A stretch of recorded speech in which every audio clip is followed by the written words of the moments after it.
Jeez, damn it. I'm saying, I'm ready. What was 738? 737. Somebody had 737, man. Welcome back to another episode of Let's Keep It a Buck podcast, where I have to give credit to the people that said 737. Y'all are getting smarter. Y'all are covering all of the bases as far as how late we'll be. They just be commenting every minute, bro. They comment every minute. Hey, that's smart. Somebody gonna get it. Somebody gonna get it. One day we just won't go live at all. Listen, man, I got my guys here with me, but I have a special guest. We have a special guest. No, this is not Morris Chestnut. Oh my God. I know. All right. Jesus. Get off. Hell no. This is how we're gonna start. But listen, I have somebody from the great state of Georgia here with us, a fellow ATLian. Is that how we? Yeah. Are you from Atlanta? Yeah, I mean, Loud and proud. You know, Terminology before. No one's ever said that. AT-alien? That's what y'all say? ATLian. I've heard that before. What do you mean? never heard You that ain't never before. heard of Outkast? I've never heard Andre 3000 say AT-alien before. Never. Why are you saying it like it's too? It's not AT-alien. It's not. That's not what it is. Italian? What? It was Atlantean shit. Thought it was Atlantean. Listen, man. We're gonna get some things. You ain't even heard of Cast, man. I mean, you can't hear Cast and not hear AT-alien. Come on now. I thought y'all was Georgians. Oh my gosh. Georgians? Maybe the people actually said Atlians is a song. Oh man. Ooh. It's a whole song. Y'all are too Atlians. young. Oh shit. Anyway, we're gonna get some things mediated today because we have the one and only lead attorney with us. Salute, guys. Salute. Listen, man. How you doing? Wait, you got your own soundboard? Oh yeah, I got my own little roadcaster over here. Yeah. Oh my Come on now. Damn, even the guest got a soundboard. This is. Wait. Are you? Back in What right now. are you Right on? now. Are you on a Mac? Like, is that what you? Yeah, is I'm your on a laptop? Mac. Mhm. Oh shit. Oh, see, I know he ain't on that Dell computer, right? What is he No, on? no. He's been on a Mac, but we've had trouble trying to get a soundboard on a MacBook specifically. I just told him to get a Windows What soundboard laptop. do you have? A Streamdeck, a Elgato Streamdeck. I don't do that damn Streamdeck, man. I mean, I got one of these things. I got the 32. I got the big bitch, right? But don't do the damn. Streamdeck for the sounds. Go ahead, pay your little $600. Get your dang Rodecaster, man. They got a Rodecaster too now. This damn thing is awesome. Awesome. Do you know how much money I made with it? Do you know how much money this Rodecaster got me? It got me in one stream a little over $100,000. In one stream? Listen. Press all the buttons. Press all the buttons. Press all of them. Yo, hold on. What the fuck? No, Bezos. Which one's the money one? His buttons. Listen. Here's how it worked. And it just all came together. When you have a Rodecaster, it syncs to your Bluetooth, right? And so I was launching a course, shout out to B Souls, you're gonna have that course. I was telling you, man, get these courses because they're awesome.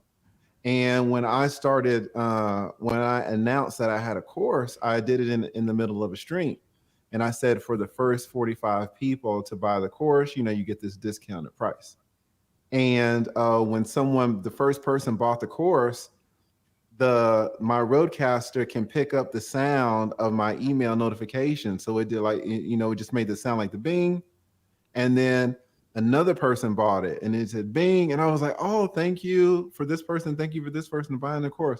And then you just heard bing, bing, bing. And then people could hear that other people were buying the course. And so that made more people want to buy the course because they could hear the people buying the course. And then you just heard like bing, bing, bing, bing, bing, bing, bing, bing.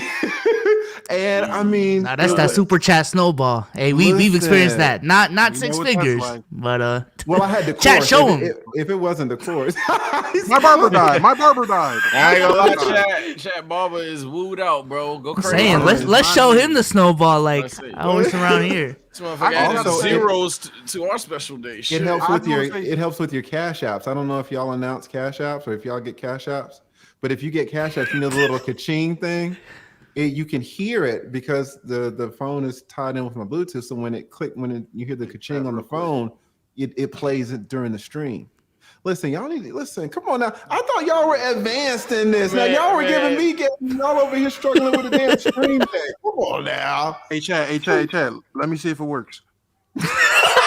Let me see if it works, Chad. It's in there. Let me see if it works, Chad. Y'all see it. Let me see if it works.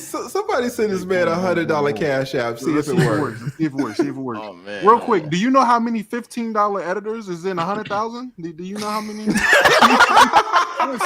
That's crazy work. That's crazy. That's the question. Crazy. I'm gonna need some days, but y'all gotta give me some days. Y'all got the hookup, man. Listen, Are they in Africa or where are they? This is crazy. Hey, Bro.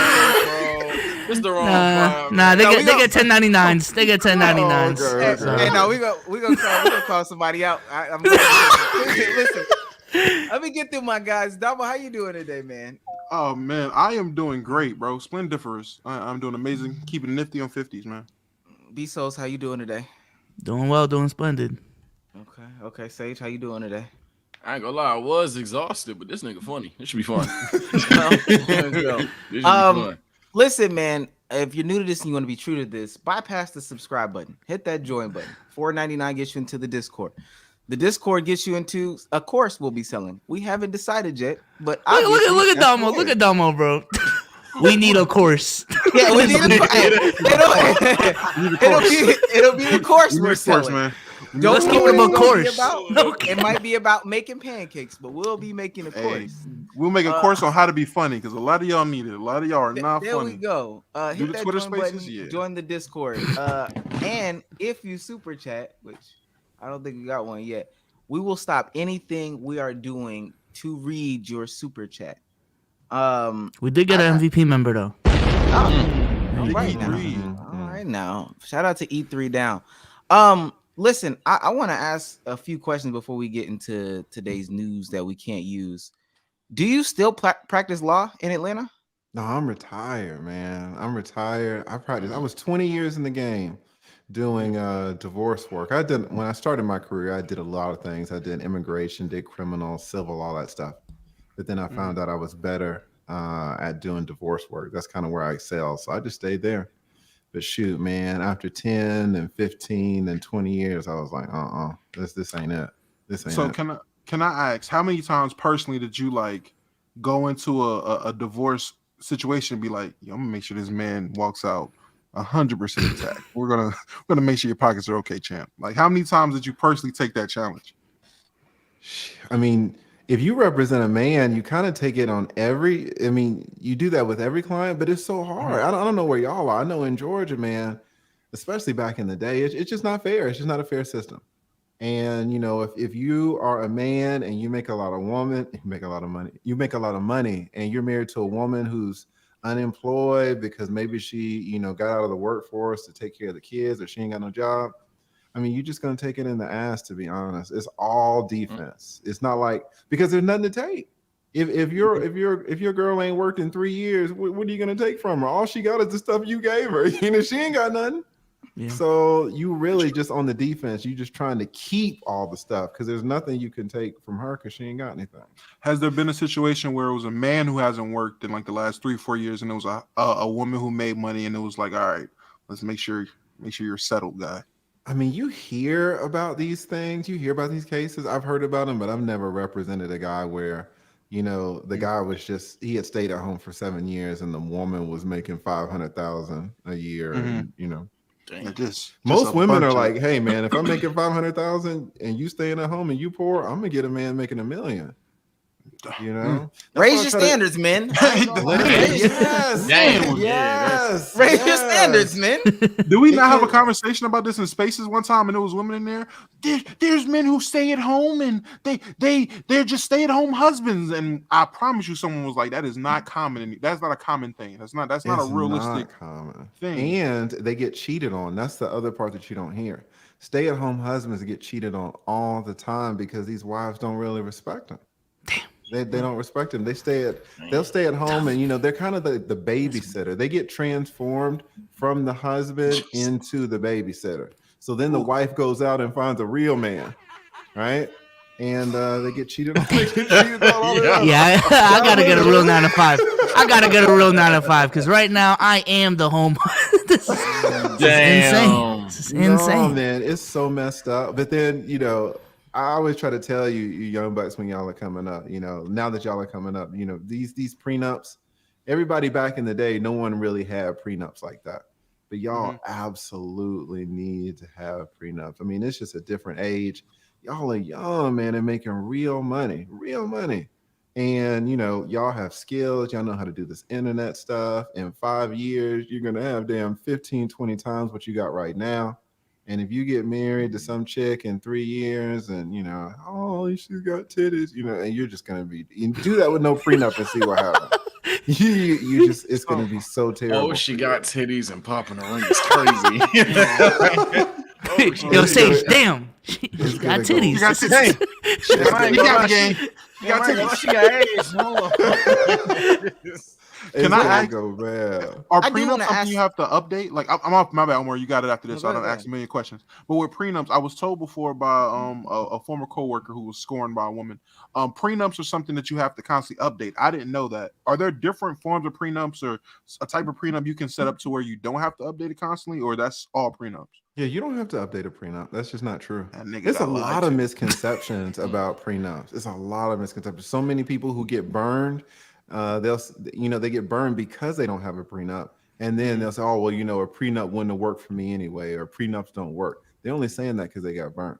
Prenups work. I've had so many cases where I attack prenups, and so many cases where I've represented men who have prenups, and I've never had a case where I was able to successfully attack it and get one thrown out. And I've never had a case where I represented a husband and the wife was attacking what we have and it gets thrown out. These things hold up all the time.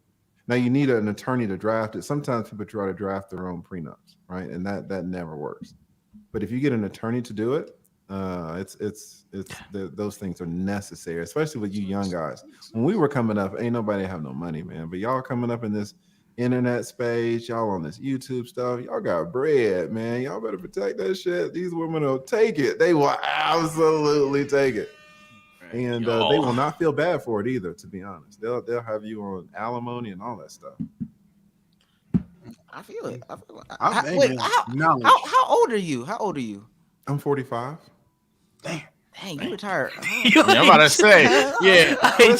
Listen, I'm trying to be like y'all. I got the damn YouTube money. Have y'all this fucking YouTube money? I don't know if y'all ever been on my I don't know if y'all ever been on my channel. I don't know if y'all have seen my streams, man. Oh no, Superchats be going crazy. I ain't gonna lie. Yeah. In fact, I just came out with a course. I haven't launched it yet. It's a soft launch. I haven't done a big launch. And it's the advanced course, and it's focused on how to get super chats, how to get the big super chats, and how to maintain those. Because usually I'm in the that might be a pot investment, God. I don't know. I do a discount code. Let me tell you something. Last month I had a stream. It was a nothing stream. It was about Neo.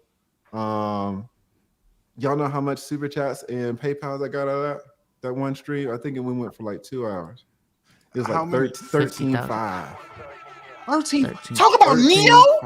Talking about Neo. Hey, ain't gonna lie. It's always the one. It's always the nothing streams. Cause I can understand that. It's always the nothing streams. Always the nothing. But yeah, it's lit with a whole fat donut of super chats. I don't know how. We made like 10,000 damn near one stream, and it was after our guest left. Like that. That shit was crazy. That's what's. Let Russ have another bad game. I'm fucking Slander Space. We're coming on here. If he talk about Neo and getting that, oh yeah. Yeah, man, it's crazy. Y'all can check that out. And you just every time I was talking, you just hear the ka-ching, ka-ching, ka-ching. You hear it through the phone. That's Y'all a great need to get that. notification. Y'all need to get that on. Yeah, I'm about to say we gotta set that up. Chat. We're setting that Add up. a Y'all sound buy for my every course, super man. chat. Stop fucking around. I give you a little discount code. Look, no. Listen, Now we negotiate. let's get back to business. So you decided We talking to about stop- business. See, No, y'all no, young no. bucks. See, Not that. Yo, he not a businessman. He's a Okay. businessman. Come on, bro. Come on. Oh my! Those conversations happen off pod. I ain't gonna lie. right now. And I understand. But I Yeah, understand he the pulling game. you That's on what I'm you. saying. I understand the game. That's all. Oh, You know yeah, what okay. I'm saying? Wait, so you stepped away from law. These because you ATL felt used to be like- going crazy.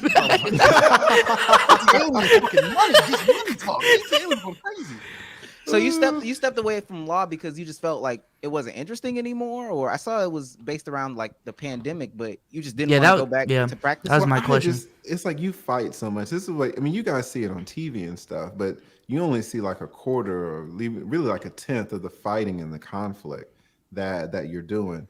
And as you get older, like at y'all's age, y'all are about that money. We're gonna grind. We're gonna do this. We're gonna do that. But as you transition through the years and get older, the money starts meaning less and less, and your life starts meaning more. And you reach a point where it's like, damn, I'm gonna take these few $1,000s for you, and then what you're gonna do in turn is you're gonna give me your problems, and then you're gonna make your problems my problems. So now I was good, but now I have to deal with your problems for a little bit of money. Why do I want to do that?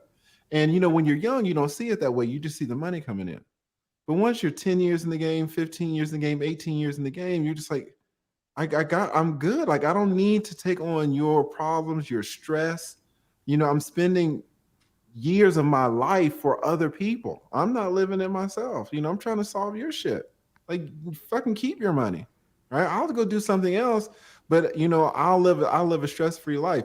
Listen, I'm on YouTube right now, and all of y'all know YouTube is a ton of work. You know what it's not? It's not stressful. Like, anybody who thinks YouTube is stressful has not had a real job where they interact with the public. You can work at damn Church's Chicken and have more stress than you do as a YouTuber. Because if you're working at Church's Chicken, the people that are coming in and out of there talking to you like you ain't nothing, that's stress, right? And they ain't paying you nothing, $8 an hour or something like that in Georgia. Imagine putting up with people talking to you like you trash for $8 an hour. That's stressful. The chicken good. Chicken is good, but I mean, you can only eat it once a year. I can only eat it once a year. It'll blow my shit out. Listen, I love YouTube. I mean, I'm so happy, and I'm like for younger people. I honestly, there's a part of me that wants to tell everybody, don't even go to law school. I mean, it's not worth it. If you can find a way to make it on YouTube, and from what I see, I mean, y'all young bucks have it. And y'all have the damn thing corner. Everybody's just getting on and killing the game if they find out a little bit of this, a little bit of that. It's not like you need to be in Hollywood and you need to have the perfect face and the perfect hair. You need to be the perfect, skin color, right? Anybody's out here making it. Look at your boy. I don't really know a lot of the young ones, but like the iShow Speed, that brother, he'll fire up the camera and sit there with no shirt on and have 100,000 people in the chat screaming. And it's like, why would he go to law school, right? Or you look at your boy Kai or all these other streamers. It's like, God damn, most of these people who are streaming like this, it's not like they could really go to law school if we're honest. And they're making way, way more than these lawyers. So we have those conversations a lot of like, is college worth it? Is YouTube a way of... Listen. So you think it's not worth it at this point?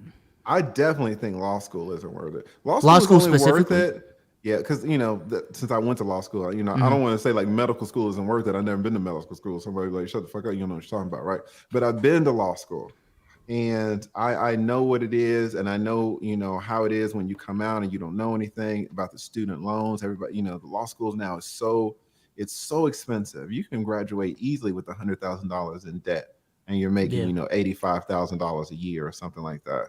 You will never be $100,000 in debt as a YouTuber or something like that. It's not even possible, right?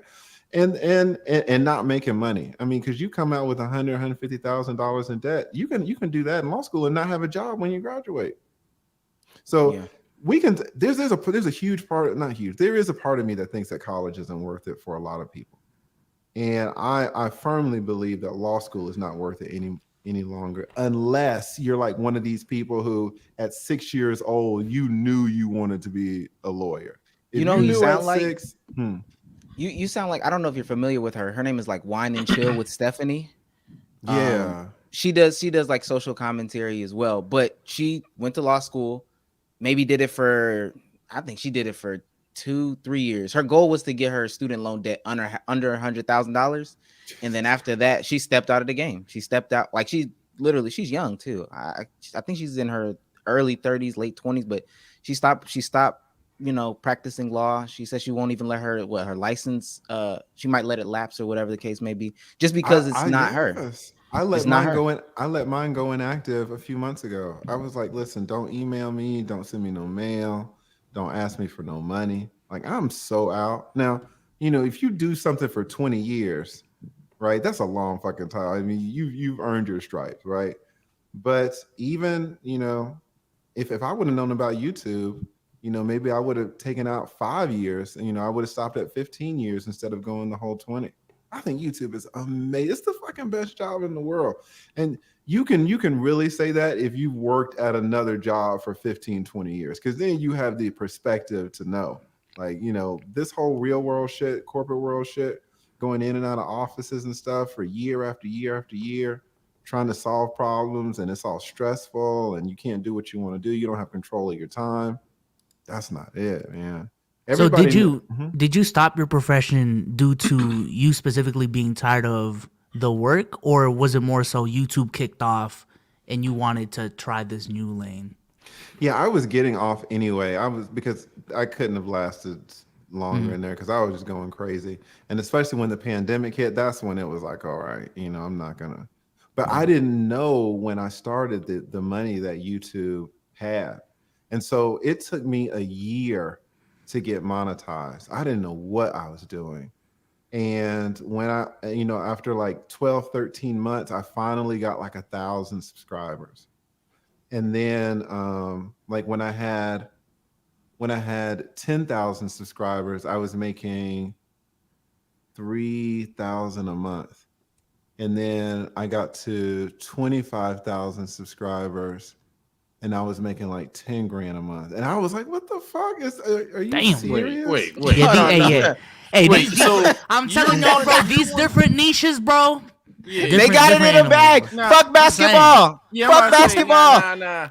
Listen, I got a video. I got a video where I show all of my analytics. I can send you guys the video. Y'all can. I do too, and we ain't. What was your CPMs, fool? Like you said you got monetized year one. You spent entire year one getting monetized. I didn't get a dime in year one. In year two, you were making 6 bands. This was last year. With how many subscribers again?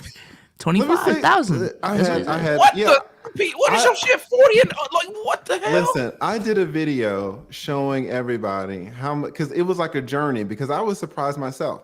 So when I had 10,000 subscribers, I made a video and I said, hey guys, this is how many subscribers I have now that I have 10,000 subs, right? And I showed it. Then when I reached 25, I said, hey guys, I'm at 25,000 subs. I made a video. This is how much I made. Then I hit 50. When I was at 50,000, I think I got like 20,000. And then I did doing something wrong. And then when I mean, you can see it's on YouTube, right? And then when I hit 100,000, I got like 51,000. And then like somebody important in the States in a month? Yeah. It's on YouTube. Like it's like We doing something. Wait, what are y'all doing? I want to know what y'all are doing. Gotta be putting an ad every 30 Let seconds. me tell you right now, we are done with basketball. Let's ask this. Out of your revenue, how much of it was transactional revenue? Meaning memberships, super chats, stuff like that. Are you talking about just YouTube stuff or like the courses and all this other stuff?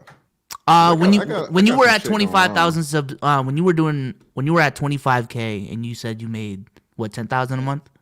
Yeah, how much of that was transactional revenue? It's probably half. Okay. But half of it was still what, AdSense? AdSense revenue? That is transactional, right?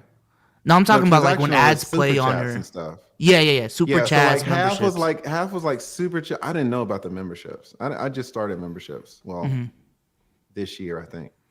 I didn't know about any of this stuff because you guys got to remember this when we're talking about. I was monetized last year. All right, so I'm still new to this.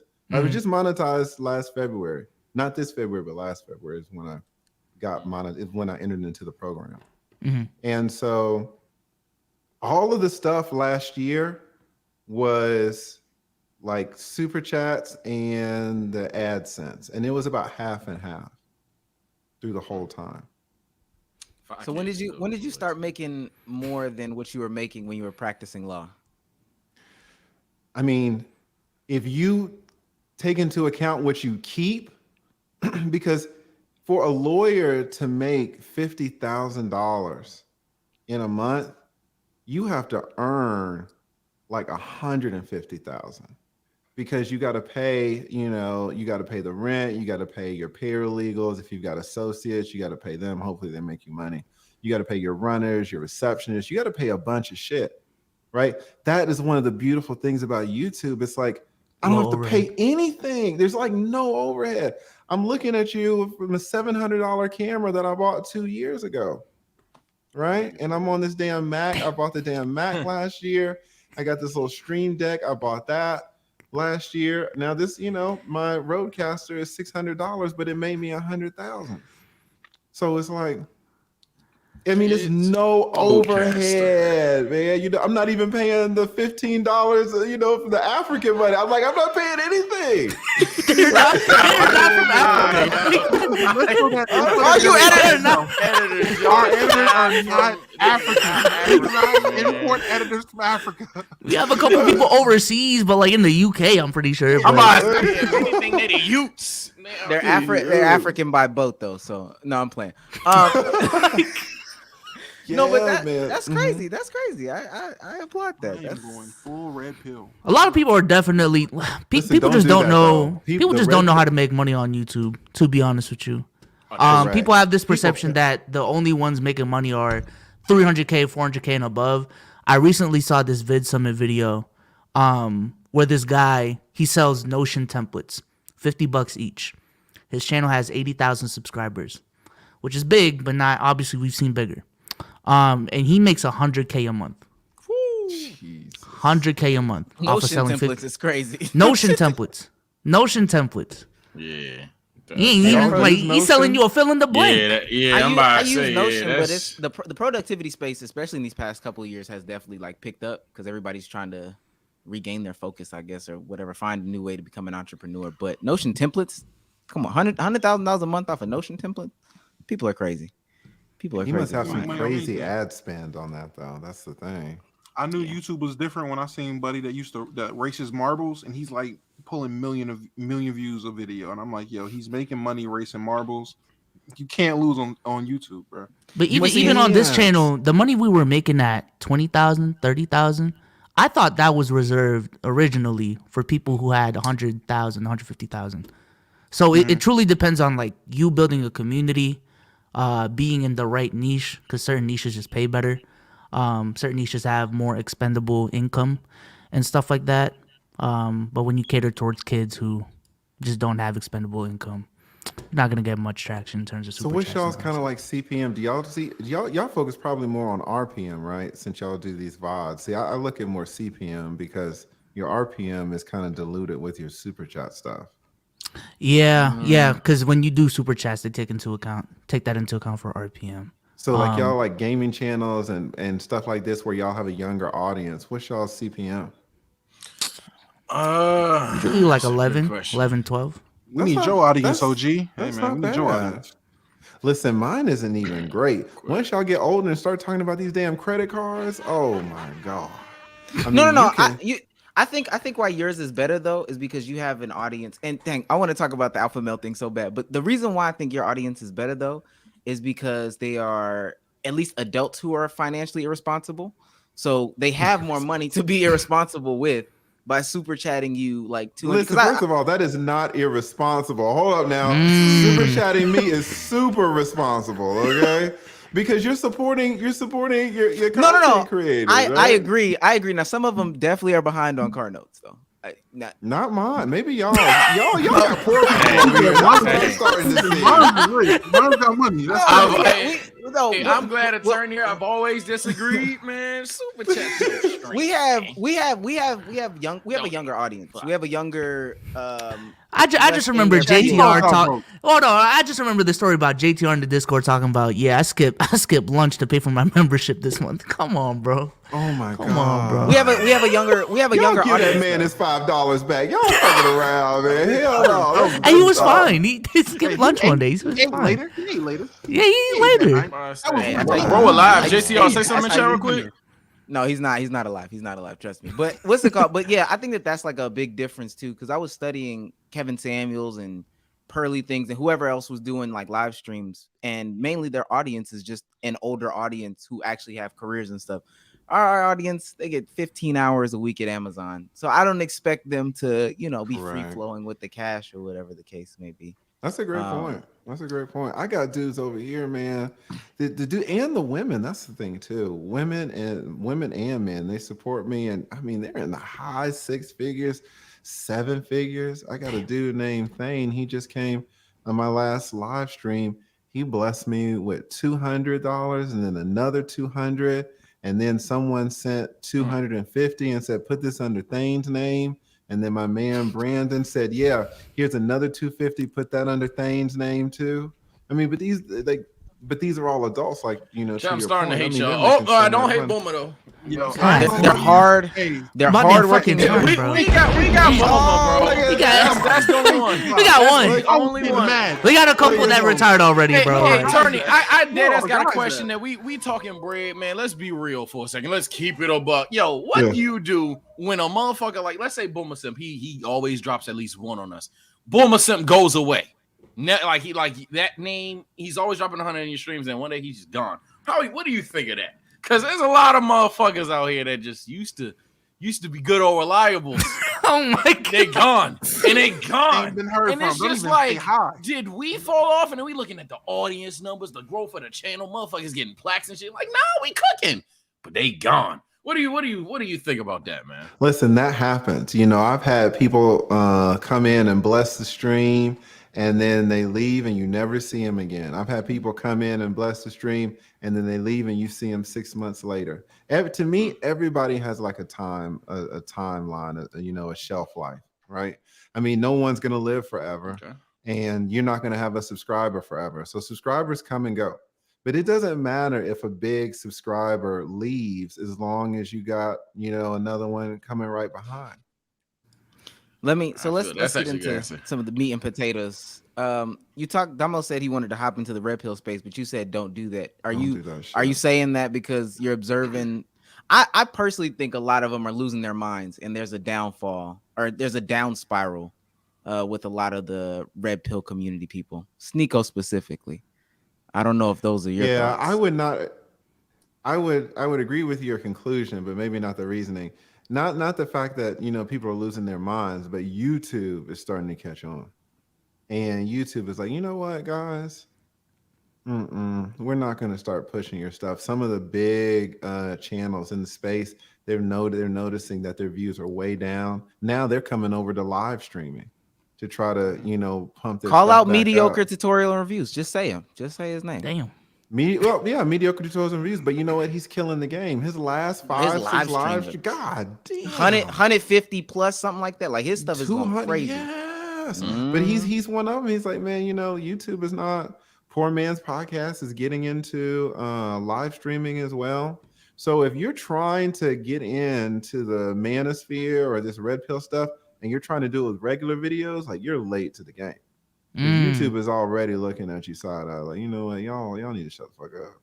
And they will kick you off. They will suppress your views. So I do men-centric content, but it's not red pill. So you don't ever really hear me talking about hypergamy and all this other stuff. I let people know, what I've seen over 20 years in terms of marriages and divorces, but I don't think anybody would say that I'm kind of like a red pill content creator. I'm more of like a men centric. My channel is more focused on men, but not necessarily red pill. And so I'm like adjacent to it, but I'm not in it. And so I miss a lot of that bullshit that they have to deal with. I feel that. Because listen, I feel that. It's 2022, man. If you want to make a living beating up on women these days, it's tough. It's tough. You know, you want to come across. You want to. It is. It just is, man. You want to talk. That's a great. You want to talk. It's true. You want to talk trash about anybody in the LGBTQ plus community, you're in trouble. You want to talk about these transgenders. So many content creators just got sat out because they said a word. It's kind of like a religion. I'm not going to say the word. Do not say this word. And it starts with a J. Man, people are getting strikes and community strikes for saying that word. Oh, y'all seen what happened to Kanye today? Oh, really? These past 3 days, he's at the point. To the Kanye thing. Yeah, man. He's at the point where literally everybody dropped him. I mean, Good Music. The last one that I saw, Good Music, isn't even a part of what Rock Nation anymore or whoever. Damn, I know Def Jam. Everybody. That one I didn't know. H3 got clapped too recently. Wow. Yeah. For some comments. H3 Ethan Klein. Wow. But yeah, censorship is definitely y'all need to slow y'all's chat down. Y'all don't ever slow y'all's chat down. It's just moving. Y'all don't care. Y'all are from Twitch, right? Where the shit just goes. Y'all. That's what we no, just on Twitch. And don't read it. Yeah, no. You're absolutely right. It's a reason we let it fly. It's a reason we let it fly. It's definitely half of the chat's been calling you like every basketball player that's involved. Every single one. But they enjoy. I saw Taj Gibson and had to hold it in. I see Al Harrington and I was like, I forgot about Al Harrington. No, but they definitely got Kanye. I mean, completely up out of here. But exactly. I mean, you mess with folks' money. I don't understand what people expect to happen. To be quite honest with you, but I'm also seeing a bunch of red pill or what people would label as extremists start to step away from that lane and kind of just be adjacent like you. Like I don't want to get clapped. I understand who pays my bills. I'm not gonna bite the hand that feeds me. Exactly. I mean, you can still do it, but you got to be super special. One person that's really just breaking the internet, like Kwame did last year, is Just Pearly Things. Nobody's really talking about her. We are. Jesus Christ, she is killing it. She's killing it. Hey, get the bombs ready, cause she be hiring the Africans. That's who be hiring the Africans. That's where I got it from. We hopped on a consultation. I was like, hey, I know some designers. If you know what I'm saying, I can hook you up. She said, nah, I don't think you can beat the prices on right now. I'm this is absurd. Right, yeah, man. She knows how to do it. She's a 25-year-old white girl is killing the game. And like no one's really like, because she's kind of doing it under the table. She got damn 15, 20 channels, and it's just she's spreading her views around, so it's kind of. But man, I'm nervous about it though, because a lot of her stuff apparently gets demonetized, or just kind of altered as the way that she gets paid. I hope she finds another way to transform like some of her community into more paying people, but apparently the stuff that she does gets demonetized crazy. I feel like a lot of the red pill conversations, they be line stepping in terms of like YouTube guidelines. So when you play that game, bro, it's just scary, especially if you're doing this full time. This is how you pay your bills. Just be smart, bro, because when you're on YouTube, ultimately it is their platform, so they can decide whatever the fuck they want to do at the end of the day. So 100%, it's tough, and so I stay away from all that stuff. I get a little fresh every now and then, but I make it a point to kind of be even-handed with the men and the women. And that helps my bottom line too, because I have so many women that come in and bless me with $100, $300, $500 super chats. I ain't seen the 5. Look at you. That's the thing. I don't even think YouTube cares honestly about these conversations, but just have them in a cordial way. I feel like if you said a lot of these things in like a cordial conversation fashion, I don't think you'd get clapped, but it's the fact that people are so extreme about making these clippable moments, yelling at the top of their lungs. That's when it, you know what I'm saying? That's when it becomes fishy. on YouTube side, and that's when they pulled the trigger. To be honest with you, because we can have conversations about, I don't know, like trans issues, like really really hard conversations, but just go about it a certain way, and you can still get off your point.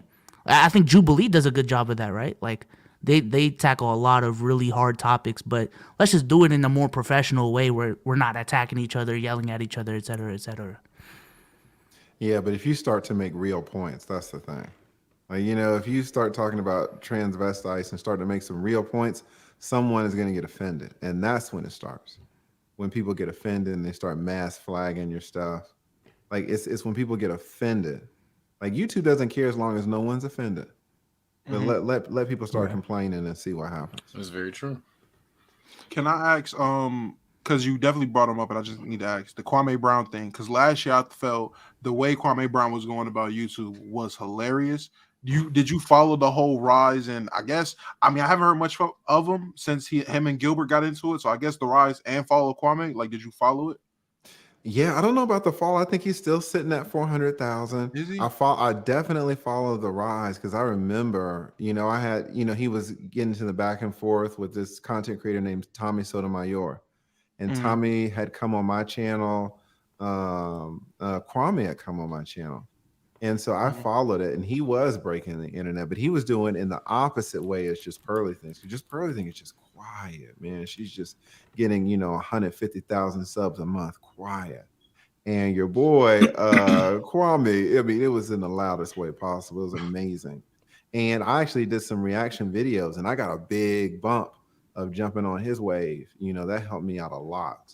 And he was blowing up so fast, and he was allowing everybody just to take his content. You could have taken a whole stream he did, upload it on your channel, don't do any voiceover, don't do any editing, just put the whole thing up, got your money, and he wouldn't try to strike it. He wouldn't try to get the AdSense from it. He was letting everybody eat off his content. Didn't work for me. Tried it twice, didn't work. What didn't work? Man. Reacting to Kwame? I did 2 Kwame reactions, didn't work. I was like, you know what? Wash my hands with it. Really? No, I did some stuff, and it really helped me out. And plus, I was so small last year anyway. Anything would have helped me out.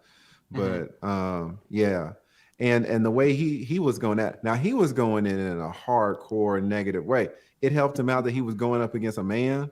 If he would have been going up against a woman like that, it would not have. It would have been clipped quick. And now it's gotten super toxic. I haven't watched it in a while, but he's getting into a lot of back and forth with people who don't have anything to lose, and it's just gotten toxic as hell. I think he's trying to clean it up, but it's bad. Yeah, I think it's too far gone to clean up at this point. People were doing that. People were doing that crazy with the Amber Heard situation too, like repurposing the content for their own thing. I can't remember who that one woman was.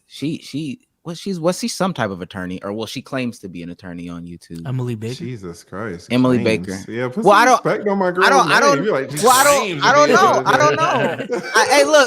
Hey, look. People say they a lot of things on social media. I don't know. Jesus Christ. Yeah.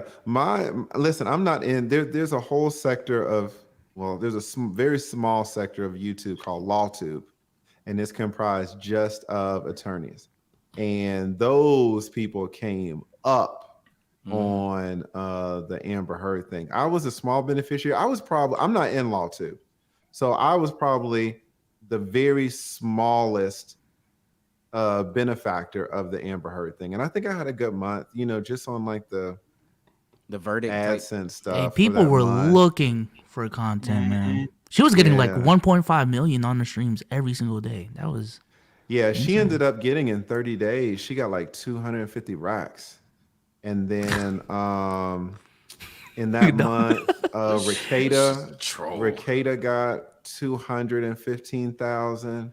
Legal Bites got 200,000. I mean, if you look at the top super chatted channels for all of the United States during the Amber Heard, all of them were attorneys. Because we jumped none of them was talking about basketball.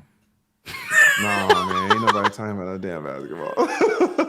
Like, do y'all make money people do basketball? YouTube wrong, man. I'm telling you, man. It's just specifically, I watched this video today comparing like an entertainer type YouTuber versus an entrepreneur type YouTuber, essentially a person who sells a product, has a business, etc., etc.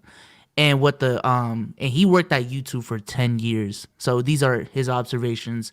He doesn't work for them now, so it's like independent opinions at this point. And his opinion is the people who have a business and have something to sell, they have much more longevity on these social media platforms than the guy trying to make a career being an entertainer for, I don't know, 5-6 years. Because if you have a product to sell and a service to sell to people, hey, you're going to grow along with whatever niche community you're in as opposed to an entertainer where if your appeal is being an early 20-year-old teen in New York City, what happens when you're 30? You know what I'm saying? 100%. What happens when you're 35? So. That's why I was on your stream. I was on your stream a week or two ago, and you were talking about you were thinking about doing a course. And I was encouraging. I was like, "Yeah, man, do that damn course." Yeah, I'm definitely in the works. I just want to take my time. Now. But we come from 100K.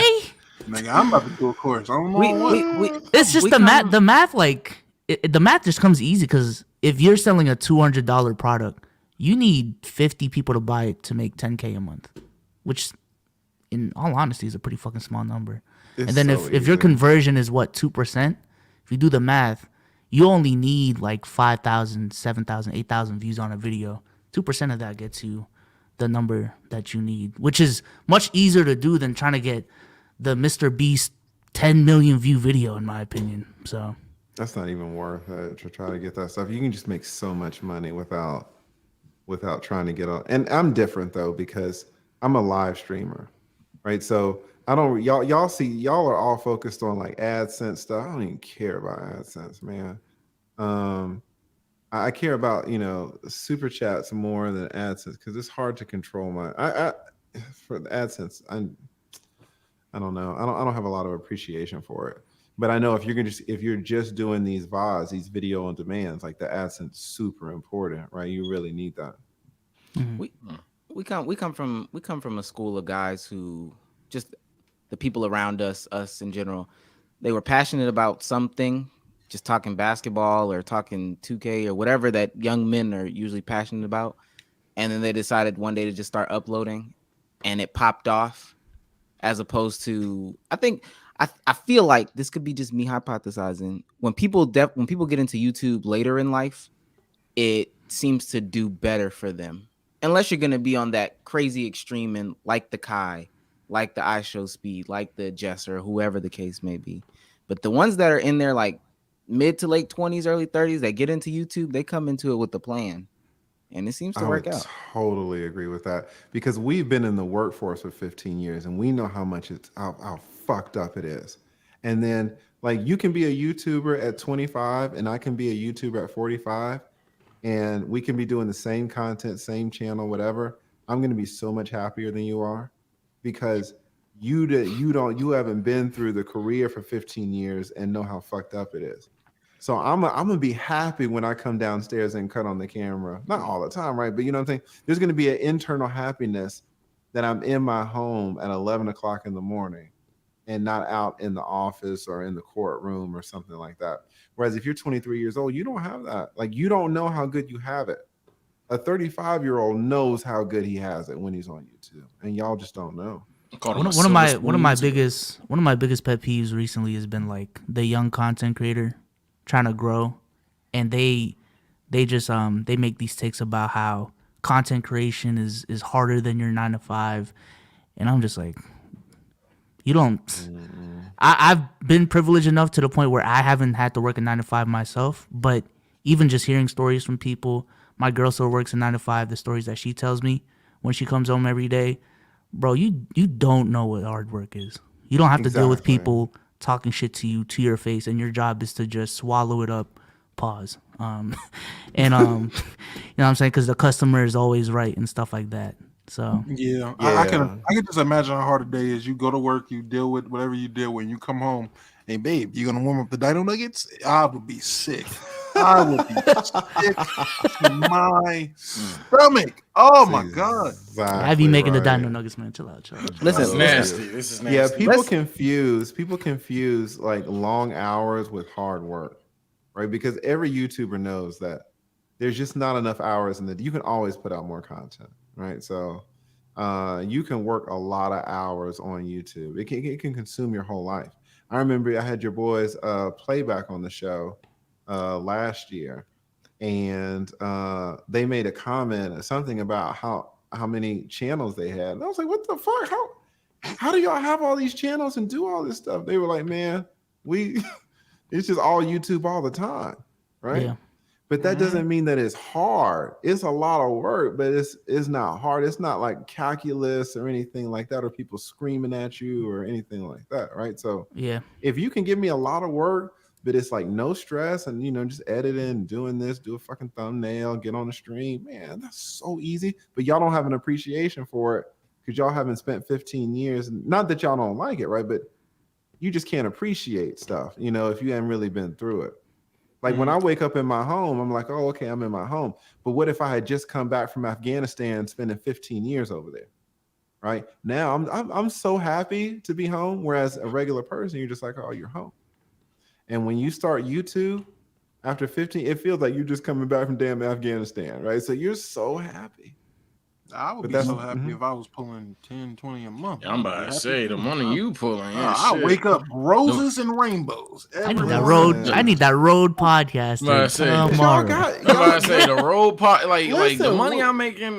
I like my time. We got the same amount of subs, man. We do not have the same amount of super chats. You are looking at our chats right now. You ain't seen one thing but that. Hey, no cap.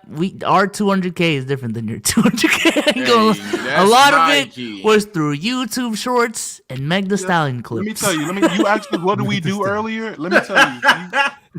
Our biggest boom came in the offseason of the NBA, and we started as a basketball podcast. Let me tell you. So we are in limbo, figuring out what we're about to do right now. No, we ain't in limbo. We know we about to do. The decision. We know what about to do. Course. I know. Social commentary. We're about to have 4 different courses. Sage about to teach y'all how to tie do-rags. Omar about to teach y'all how to do Omar shit in the morning. Omar shit in the morning. I'm saying. Literally, it's wake up at 8 a.m. Wake up at 8. Listen. All right, so let's get into some more of the meat and potatoes. As an attorney, especially one in the more marriage field, what did you see as problems that started divorces or that caused divorces to be brought upon each other? I want to get into the gender war that's on like the internet right now, or that's been lately. But what are some of the reasons people cited for divorce when you were practicing? Yeah, there are so many reasons. Maybe some of the top reasons, of course, are money. If a guy's not making enough, if a guy loses his job or something like that, that woman is out of there. Because it's like women file like 70% of the divorces. So a guy, enters into a marriage and doesn't know that, if it ends, it's going to be 70% likely that she's going to leave. So a lot of it is dissatisfaction, but a guy tries to rationalize it and say, okay, well, what do I need to do to make you happy? And once you start down that road, you're fucked, right? Because a woman can just wake up one morning and be like, oh, I'm not happy. And, she might not even be able to articulate why.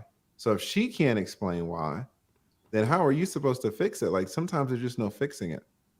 But a lot of times it's with money. A lot of times it has to do with these kids. Kids are very stressful. And a lot of times there's discipline or like how you want to raise the kids. There's conflict with that.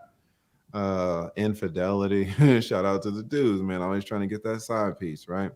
But women are cheap too. That's the thing. The women got these damn work husbands. Or if your wife just mentioned, oh yeah, who's Todd? Oh, Todd's my work husband.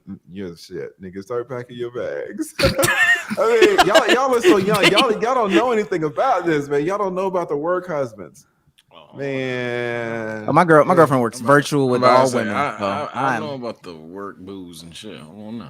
Yo, virtual husband. It's virtual, a lot of reasons. All women. She works at a Black women's nonprofit. If it's gonna be a work husband, it's gonna be a butch woman, and they're gonna be bumping clams. I don't know about that other life. I don't know. Yeah, man. How old are y'all? 22. Joey, 23. Yeah. Well, first, I'm old. 26. I don't know. I don't know. Y'all Damn. babies, man. Now he wants to Y'all- flex being old. Shit. So I ain't never listen. heard Omar say his age. Yeah, before. that nigga I'm happy saying, as hell to be I'm old today. Shit. I'm the So old one. listen, wait. Let me. He wants to ask say, you guys. see these young guys. Okay, So- Omar. So you young guys, right? What is y'all's feeling on marriage? Yeah, us young guys. Damn. Me personally, I'm cool with it only because of the statistical advantages, and I feel like some of the reasons. Hold on. What statistical advantages of a man? And mind you, causation might not equal correlation. Might not be causation. The causation might not. I can correlation. already tell when people start bullshit. Now let me preface this statement by No. I'll be serious though. We've got the challenge words. Lifespan of black men that are married is longer than black men that aren't married, right? I like the idea of a family unit, one that's created by me, right? When you say The family unit, income what does that mean? aspect- Do you understand that your wife can just snap her fingers any day of the week, and now this family unit that you wanted is gone? Oh yeah, I understand. and you that. getting cooked. No. And I fuck with marriage. What's that? I fuck with marriage. I'm getting cooked because I fuck with marriage. But why Your though? ultra Can you? instinct is not what you Here's go the through. thing. This Why is the you biggest. out here? This is the biggest thing, guys. This is if I could just tell. If I And could income, like go and to a income, college. and income. Let's be clear. Income as well. The household income as opposed to individual income. Although I don't think I'll have a. You don't problem need with to be that married though necessarily. I to. can tell. No, I didn't When say you say that. I didn't household say that. income, what do you mean? Because what happens typically is Tell like me. the woman starts to use the man's income. The woman saves her income and uses your income. So when you say household income, what income are you specifically referring to? I hate y'all. He's getting cooked. Hey, no. Listen. It's just funny because Omar be hosting these Twitter spaces, and he always has. He's the you know what I'm saying, the older guy in these spaces a lot of the right? times. The OG. He's getting a little Oh no, because I don't want the perpetuated gender wars that people perpetuate on the internet, perpetuated gender wars that are on the internet to continue to go on and on and on and on. And there are men out here that just don't actually live life. Yeah, that happens to some people. It doesn't happen to everybody though. Omar get these spaces of like 50 to 100 people. They like a bunch of 21 to 19-year-olds. talking to little guy Jai. Come He on, be in bro. there talking to Eli and little guy John like he's the lead attorney. This is crazy. No, but hey, and I'm gonna tell you what really happens in those spaces. I ain't gonna lie. A lot of our audience, they're incels. I'm gonna just keep it a buck. What? You I'm gonna keeping say it 100. I'm gonna keep it 100. They are You involved. call little guy Jai a incel? Come on, bro. Come on. He's This is crazy. 16. Yeah, he's 16 in the midst that he doesn't have sex. Yeah, that nigga's an incel. But ultimately, they get. I don't think if you're 16 and you don't have sex, you're called an incel already. I'm Hey, saying. he doesn't seek sex. The things that he does is very incel-like behavior. I'm gonna be a recluse. I'm not gonna leave the house. He's I'm gonna 16. God damn! What are you talking about? Oh, Bro, I know ain't this no guy. wife yet. He's an incel. He's 9 years old. It's like shit. Like let the nigga Hey, no, go, 9 is man. crazy. 9 is crazy. 9 is damn. crazy. 9 is crazy. 16? Hey, but also, this is is this one specific Boy, instance. This is that one specific guy. though. We have different younger guys that are up in the ages of 20, 21, 19, 23, whatever the case may be.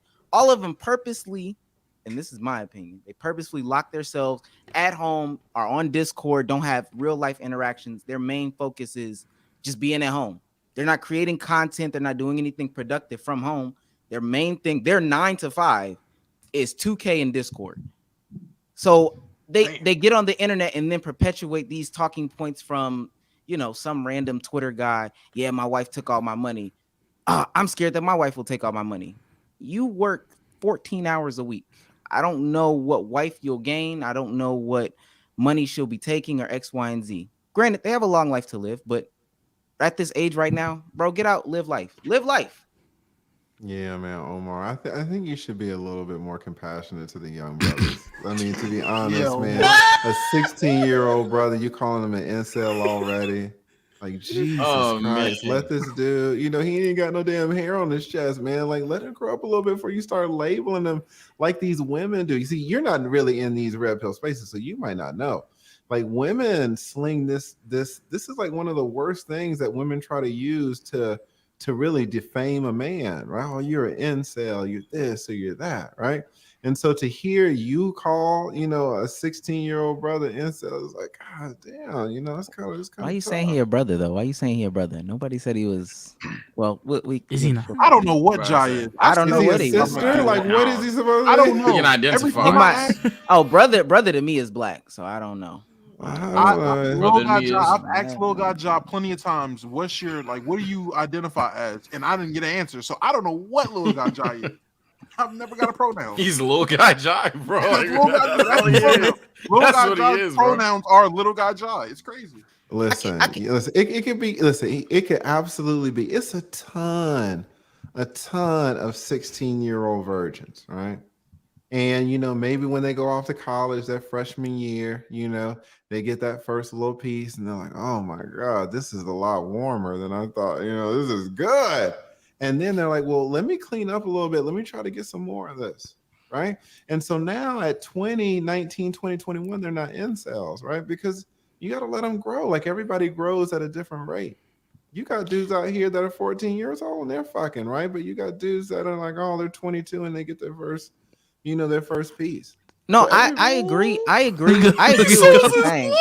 I agree with what you're saying because honestly, transparency. I think people know this though. I didn't lose my virginity at 16, if I'm not mistaken. But ultimately, what I'm so saying you were the is, same incel. no. I was living life. And I was living life. I was living life. Wait, hold on. Get this. He was And apparently, living life, any 16-year-old that walking plays pregnant video home. games is an incel, bro. Exactly. No.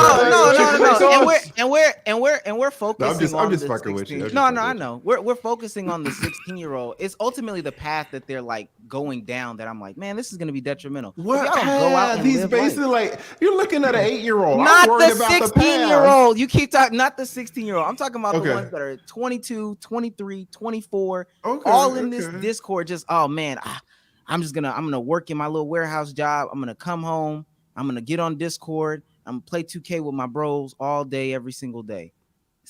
Damn, Listen, and let me tell you, Keep it this at same 10. thing happening. This is kind of a worldwide phenomenon that's happening in a lot of countries. It's really happening hardcore in Japan.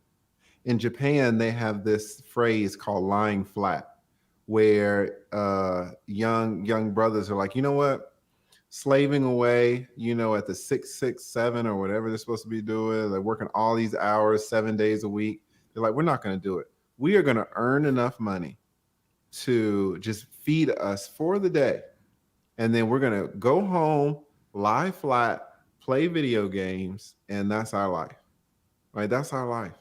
And, you know, their culture is different than ours, but you have millions of people over there saying, you know, we need to rethink this whole thing. You know, why are we doing so much and getting so little?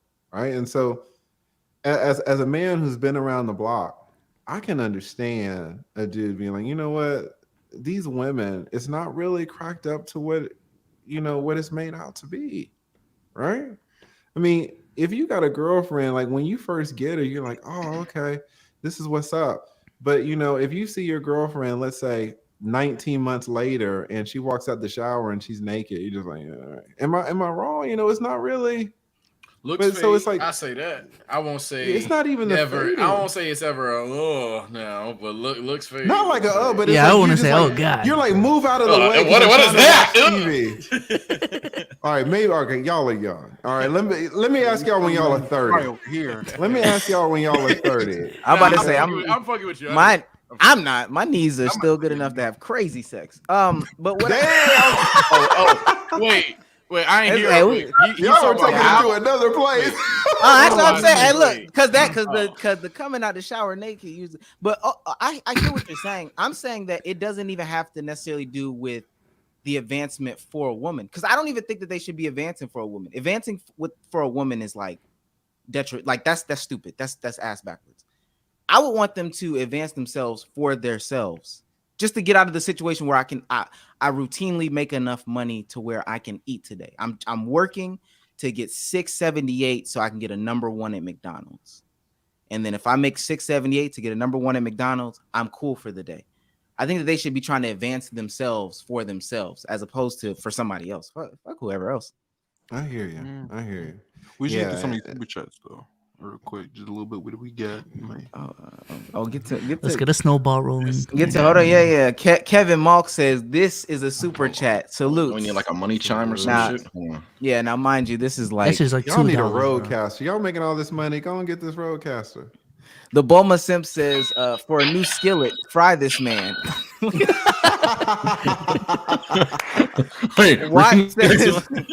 Watt says 950 people here to watch Omar get baked. Play it safe. Yeah, play it safe. Go test Expectation says, I believe that marriage should only be considered after 5 years minimum with a prenup. This is the best guest on the pod we've had so far.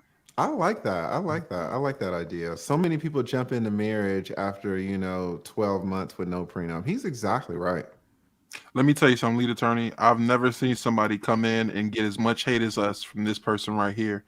I ain't gonna lie to you. You are on. That's how I know you really cooking, because she ain't agree with nothing you said. I'm telling you now. That's how I know you podding for real. Shout out to her. But I think that it's not about advancement for a woman. Truly, you should advance for maybe 2 Big Macs a day. Let's get to that point. Maybe a car, maybe a PlayStation that's played on a TV that you own in your own, living space. Maybe just maybe. No, I feel you. I think you're exactly right on that. I think you're exactly right, Omar. He needed that so bad. Wait, so who do you think? Nah, who do you think is losing in the gender war that's online right now? Because I think that there's some like made. But when do you believe there is a gender war? That's the thing. Like for a war, it kind of needs to be both sides, right? And women are over here doing damn hair tutorials and makeup tutorials. Like women are out here on Instagram. They're doing their thing. They're doing their Shane hauls or whatever it's called. I see like the men really amped up. I don't see an equal side of women amped up. I see a few women kind of being dragged into it. Now they're in Fresh and Fit studio getting, cussed out and kicked out. But in terms of the size, if you say gender war, what's the size of the army? What's the size of the man's army versus the size of the woman's army? Like the women, there's like 10 people, And I think people are just stuck in bubbles, like whatever social media bubble they're in terms of like what they consume. If you go on certain areas of the internet, they just be minding their own business, to be honest with you. Exactly. So many women haven't heard about this whole red pill stuff. If you go up to 100 women just randomly on the street and ask them what's the red pill, 98 of them have no idea what the fuck you're talking about. So when you say gender war, it's like, where's the war? If the women don't know about it. Yeah, that's a fact. No, I wholeheartedly agree. I can't remember who I was watching, or no, it was a tweet that I read where this man was sitting down on the couch when Kevin Samuels passed away. He was telling his wife, "Man, babe, Kevin Samuels passed away. The internet's going crazy." Da da da da da da. And his wife was just like, "Who is Kevin Samuels?" And so he said at that moment, I had to put my phone down because it was just like, oh man, I live in an actual life where some of these things on the internet just don't matter because I got to go to work tomorrow. Well, I would push back on that because just because a woman doesn't know who someone is doesn't mean it doesn't matter. That's true. You can have a space for men and women don't know anything about it, and it can be the most important space on the internet for men. Right, so just because some random woman on a couch doesn't know about men's his wife, to me she's random, and he probably met her 5 years ago anyway. Shout out to him, but it's like it's not like he grew up with her. He met her at the mall like everybody else, right? And so it's like there are things that are very important that a lot of people don't know, and if women don't know about men-centric content, that doesn't mean that men-centric content isn't important. It might mean there's no gender war, per se. There's no two armies battling, but there's so much stuff that you guys know. You guys take stuff for granted. Y'all don't know. y'all have so much knowledge that y'all take for granted that we did not know back in the day. Like even like talking to girls and stuff, y'all are so far advanced than where we were because we didn't have men-centered content. We didn't have the internet. Y'all was still back there. Y'all was back in '87 acting to blowing girls' ears. My uncle told me about y'all. My uncle told me the game a little bit. I heard something. It was so much bullshit we were doing trying to get ass, man. It was messed up, man. We have no idea what we were doing. We were just like in the dark, just blind. What were some of these tips? Like, what was some? Remember, man. Just one. What's a bad one? What's a bad outdated tip? You're out drinking, you having a good time. You see a girl, you're like, what's your approach back in '92? 1987. Yeah, man. I mean, here's the thing. There wasn't a lot of game. Like if you heard a dude try to pick up a girl back in the day, you'd be like, oh my God, man. Because you believe this whole blue pill thing of, oh, just go up there and tell her your name and tell her you think she's pretty and you would like to take her out. And you just had so many dudes just getting mowed down because there wasn't a lot of swag. Like dudes didn't really understand the importance of like having game, having swag, coming with a personality. It was a lot of this trying to hide your personality to make yourself more ingratiated with the women. No, not more mysterious. That was a step up. If you knew how to be mysterious, that was like game right there. You were trying to be nice. You were trying to nice the draws down. Oh, let me get your car door and let me hear some flowers. And, like y'all ain't on that shit these days, man. Y'all ain't on flowers and chocolates and all that stuff. Yeah. We were hurting back in the day. Like we didn't know. Because y'all was listening to R&B music. Y'all was doing what they were saying. I'm about to say. Jodeci and God, Jodeci. Y'all was on some never too much. All right, bro. All right, bro. Older generation complains about our music, but hey, it's a method to the madness. I'll tell you. Listen, you are exactly right. We were all on that damn Boys to Men, all this stuff, man. All them niggas and all them was probably disrespectful, but they could just sing, so it balance. Yeah, just balance. Yeah, y'all are so far advanced than where we were. Nowadays we already got the swag and game factor. We call it Rizz. Now we got Rizz now, so Casinat is really changing the game. I ain't gonna lie. Now, so helping a whole generation of young men. Casinat. Wait, so let me ask you this, because we would get too much hate from our 6 women that watch the podcast. So are you married? No, I'm divorced. I was married for 10 years. I got divorced back in 2015-16. Did she file? Did you represent yourself? That's what. Oh no, you filed. You filed. I filed.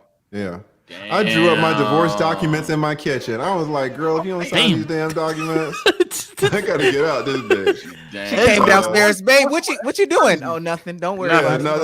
Listen, nothing. I'll be up in a second. I will be up in a second. If you don't sign these damn. Is that Microsoft Word open again? Wait, so what drive link? What's going on? What happened? Man, let me tell you what happened. And this is something else, guys. I married this girl. She was young. She was y'all's age. She was 23. And, cute, she was just like I like her. Like small, cute, super athletic, 125, had these big thighs, small waist, hair down to her titties. Nice. You know what her problem was? She was an asshole. He's in my bag. She was man. Small feet, everything. But I didn't understand. 4 to 6, 4 to 6, B-Souls, 4 to 6. Yeah, you can't have a girl with 9s and all. Come on now. Come on. Oh, B-Souls, you down bad, man. I ain't never. What? I never said that. What? I ain't had a size. Y'all wearing the same shoes. No. Relax. You put on the shoes to take out the trash. Hell no. I just didn't know like shoe size was even a. Go ahead. Once I hear past, I'm a 7.5 in men's. I'm like, shit. Exactly. Past 7.5 in men. It's crazy. Okay, but keep going. Fuck that, man. But so this is the thing, guys. She was an asshole, and she was an asshole to everybody around her. But to me, she would kind of keep it on the low every now and then. But I would tolerate it, whatever, right? But once we got married, and as the years progressed, her ability to keep that assholeness in check, it just, it got. She couldn't really control it, and then it was to the point where she was an asshole to me. Now, she's a great person, but just her personality. So listen, just if you're an asshole, it doesn't mean you're a bad person, right? It just means your level of what do you want to call it? Your level of disagreeability is too high. Y'all are young, so y'all don't know about personality tests and all this and all that. You know, one thing I tell you guys, young, that one of the most important things you need to look for in a wife, not a girlfriend, certainly not a one-night stand, but any type of long-term relationship, is her level of disagreeability. It's so important. If she has high disagreeability, that's not a relationship that's going to last. Period. What does disagreeability mean? Y'all should take a test, and it's called the Big Five test. And you should absolutely have any woman that you are considering for a long-term relationship. You should have her take this test. Don't tell her why. And there's a free version of it. Just Google the Big Five, and it has your 5 types of personalities. Now, this is a very important personality test, and it's backed up by science. It's not like all these other random personality tests, because women love fucking personality tests. No, this is legit. And your level of disagreeability is just how much do you disagree with human beings. There are some people who will allow the world just to run them over. Mm-hmm. And there are some people that, you say something wrong, they'll slap shit out you, right? You look at, for example, who's disagreeable. Who would y'all say is disagreeable in the basketball world? Stephen A. Smith. Kendra Perkins. What? Of course. Wait, what? Michael Jordan, super fucking disagreeable. Oh. Kobe Bryant. How are y'all missing? Aren't y'all the basketball people? I'm just talking about motherfuckers that disagree a lot. Stephen A. Smith. I'm talking about internally. No, internally. Just like their teammates fucking didn't like them. They couldn't. Okay. I'm trying to get what disagreeability means. Low key, Draymond might be around in that corner. I ain't gonna lie. Draymond definitely. Draymond. Isn't he the one that? Jesus. I don't know. He got right hand, right for. Yeah, right. That punched the other guy. Yeah, but he was like picking and choosing though, right? Because they were saying that there was some other guy that jumped in his face. He didn't do nothing. Apparently Tristan Thompson. That's not. He wants swing on double team. Don't feed into that. Don't feed into that bull crap. Is that not true? No. I don't know. It's different. It's a big difference when you're punching on your teammate in a practice when you don't think there's cameras on and it's not supposed to get out, and TMZ done paid millions to get the tape.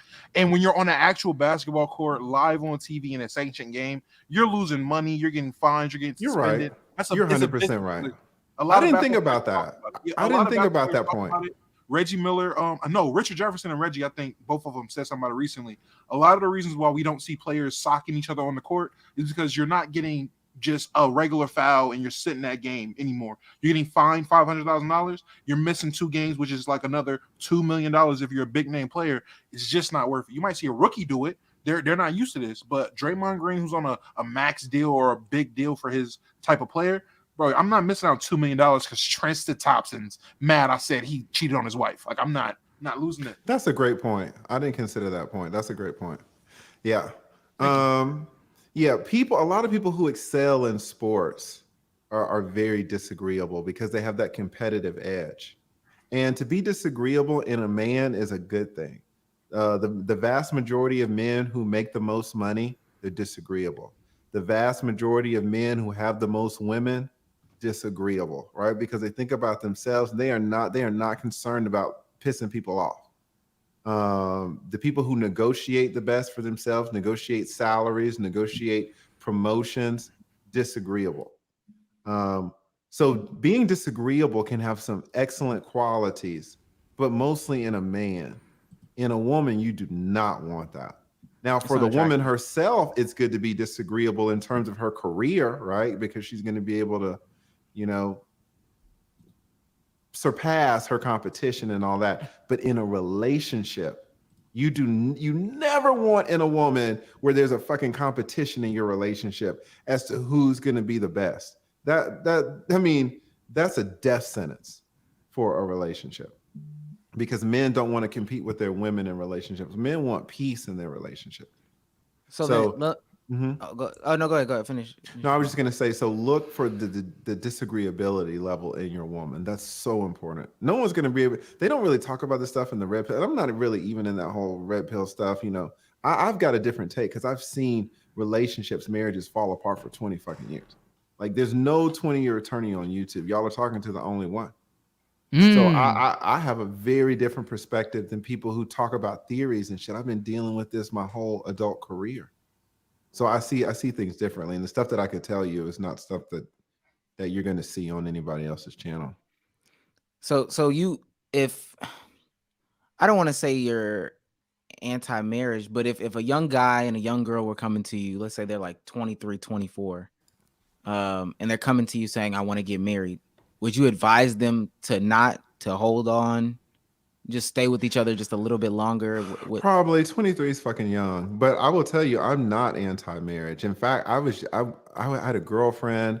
We broke up earlier this year. We had been together for 3 years. If that thing would have lasted another year, we would have been married. So, I'm totally for marriage, but you got to do it in the right way. That's the only thing. You definitely have to have a fucking prenup. If you get married without it, I would never advise anybody to.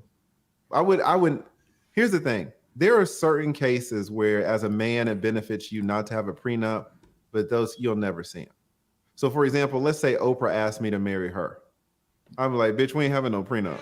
I don't know. Listen, you got $1 billion. I don't want to hear gold digger. Okay, like Oprah. I think you're saying this isn't gonna last, Oprah. I don't believe in that. Facts. We need a re-up. Fuck yes. we need a re-up. I say, like, if you break my heart, I am guaranteed Oprah. Like, what the fuck? Exactly right. But in the majority of cases, the shoe's going to be on the other foot. I do think 23 is too young. I love for people to get married around, 29, 30, 33. Like, what's the fucking rush? Right? Do not let these women rush you into this damn marriage. And they will try. Lord knows. And you can't even blame them for trying, because all these women want security so that they can start, they want to lock you down. And then once they have you locked down, then they start living their lives. And that can be with you, or it could be with their work husband. It could be, they have the freedom, but they have you locked. And that's not a good place to be as a human being. So I am not anti-marriage. And if my last relationship would have lasted another year, we would be married. It didn't last, but sometimes relationships don't last. But I'm for marriage if you're with the right person.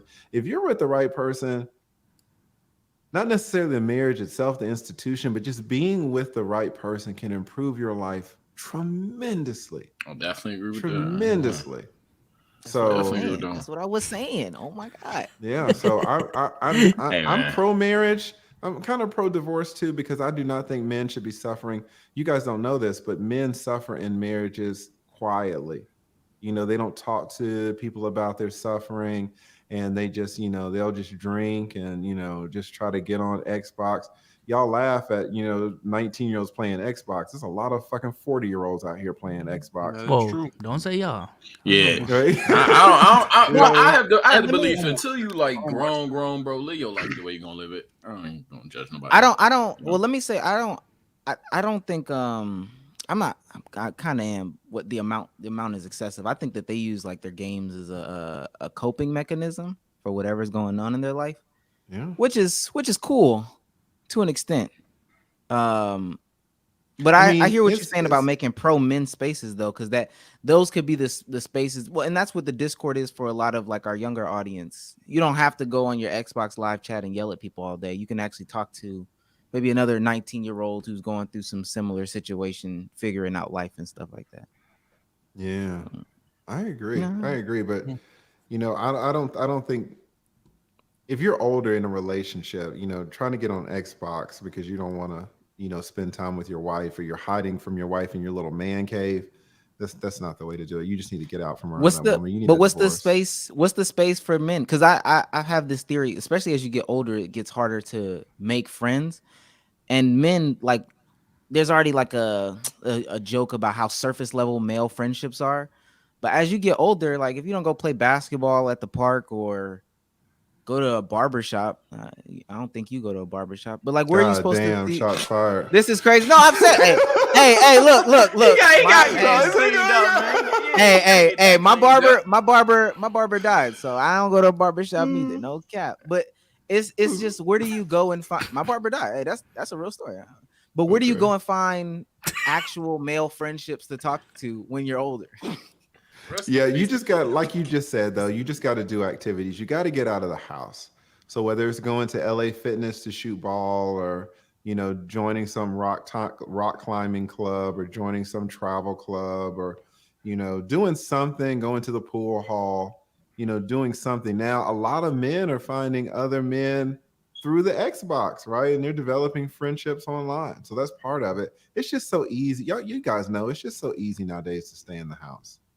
And if you stay in the house, it's going to be harder for you to make friends. You know, they didn't really talk. This wasn't really an issue in the 70s and 80s because dudes were getting out of the house. But if you stay in the house all day, you know, it's hard. It's hard to make friends. You're absolutely right. But you got to do some type of activity.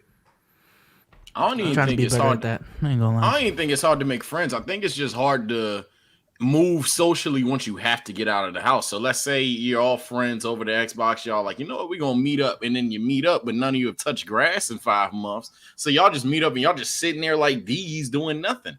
And y'all thought y'all was the best as a boys. Now that relationship dwindles a little bit, in my personal opinion. I think that's what's really the problem. But some people get turned on like that in real life. But a lot of people can't.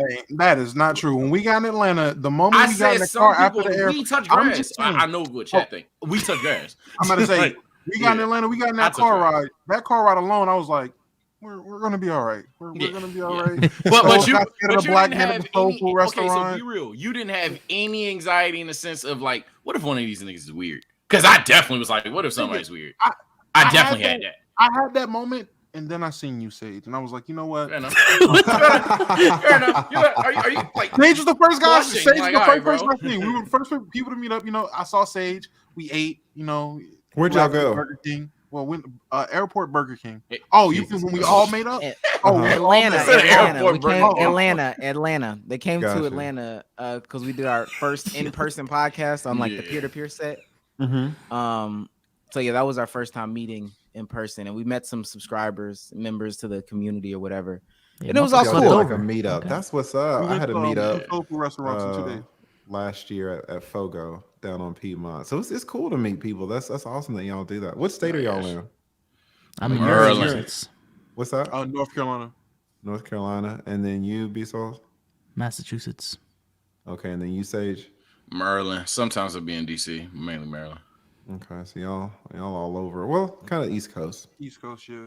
How did y'all hook up? How did y'all meet? Pause. I met Dom through the comment section, through my comment section specifically. I'm not gonna lie. Years ago. Really? 2017, so it was a lot smaller, and I was getting into. I officially like mentally checked out of playing sports seriously. I knew I wasn't going to college for real. So I was like, man, I'm gonna try to get into YouTube somehow. How do I know? Basketball. I love talking basketball. Comment on So's videos like, hey man, if you ever need someone to talk about basketball with, I love to chop it up with you. He was like, bet I got a podcast coming out. You should be on it. I was like, I'm on YouTube. All right. Hey, I was like 16, 17. If I were to do that now, probably wouldn't have done it. But yeah,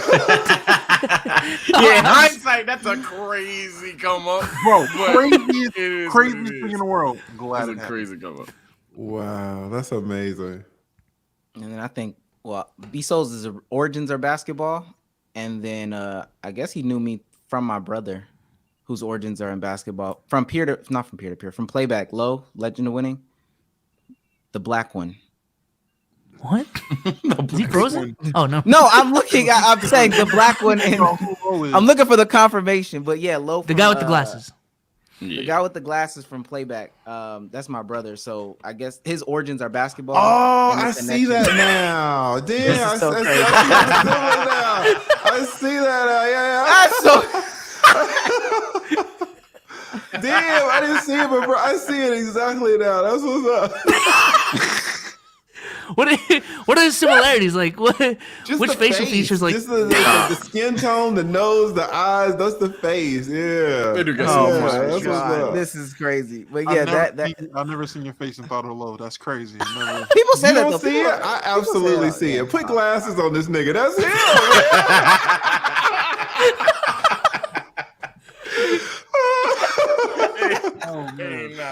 Hell no. That's how we got, or I came into the fold at least.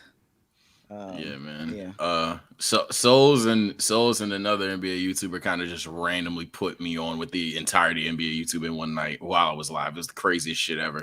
It was just I think so. One of the other NBA YouTubers that's not here, shout out my boy Rusty. He was just like, comment below other content creators, and people were commenting my name at the time. I was a young upcoming content creator. So he sees that, tags me on Twitter. I'm already like, oh shit. And an influx of people start like watching my stream. At the same time, it had to have been Souls that went into a Discord or group chat or something, because in a matter of like an hour, like half the motherfuckers I'm subscribed to just start hitting me up. And I'm like, I'm gonna be honest. I didn't tell them. I didn't. Oh shit! Oh, well, then RNG, and I was a basketball YouTuber that just got put on with fucking all the basketball YouTubers. Souls was one of the prolific ones, so we kind of just clicked. I'm gonna be at that time though. Like the NBA community, people were just like kind of in their own lane and segmented. So I was trying to like, you know what I'm saying, be bring them all together. Yeah, I don't really. Who's that guy I from never Avengers? played any NBA. Nick Fury. Do y'all Yeah, know, I was trying to be Nick Fury. Chris Smooth, he played NBA stuff. Have y'all heard of him? I Chris follow him Smooth? because Wait, yeah, Chris Smooth. That's the OG right Smooth there. or Smooth? Smooth. This is Because I crazy. follow him not for the Alright. NBA stuff. I follow him for the Modern Warfare stuff, the Call of Duty stuff.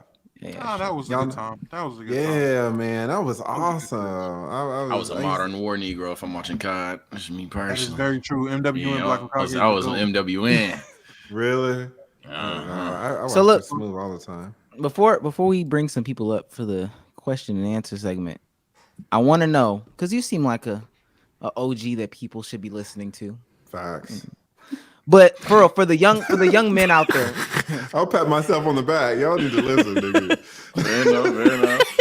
listen, hey, he got a penthouse in Atlantic Station. I don't even think he live in Atlantic Station. but I just Come on, assume. man. That's what I associate with success. But for the young men out there, specifically the young men, and you can say something to young women too.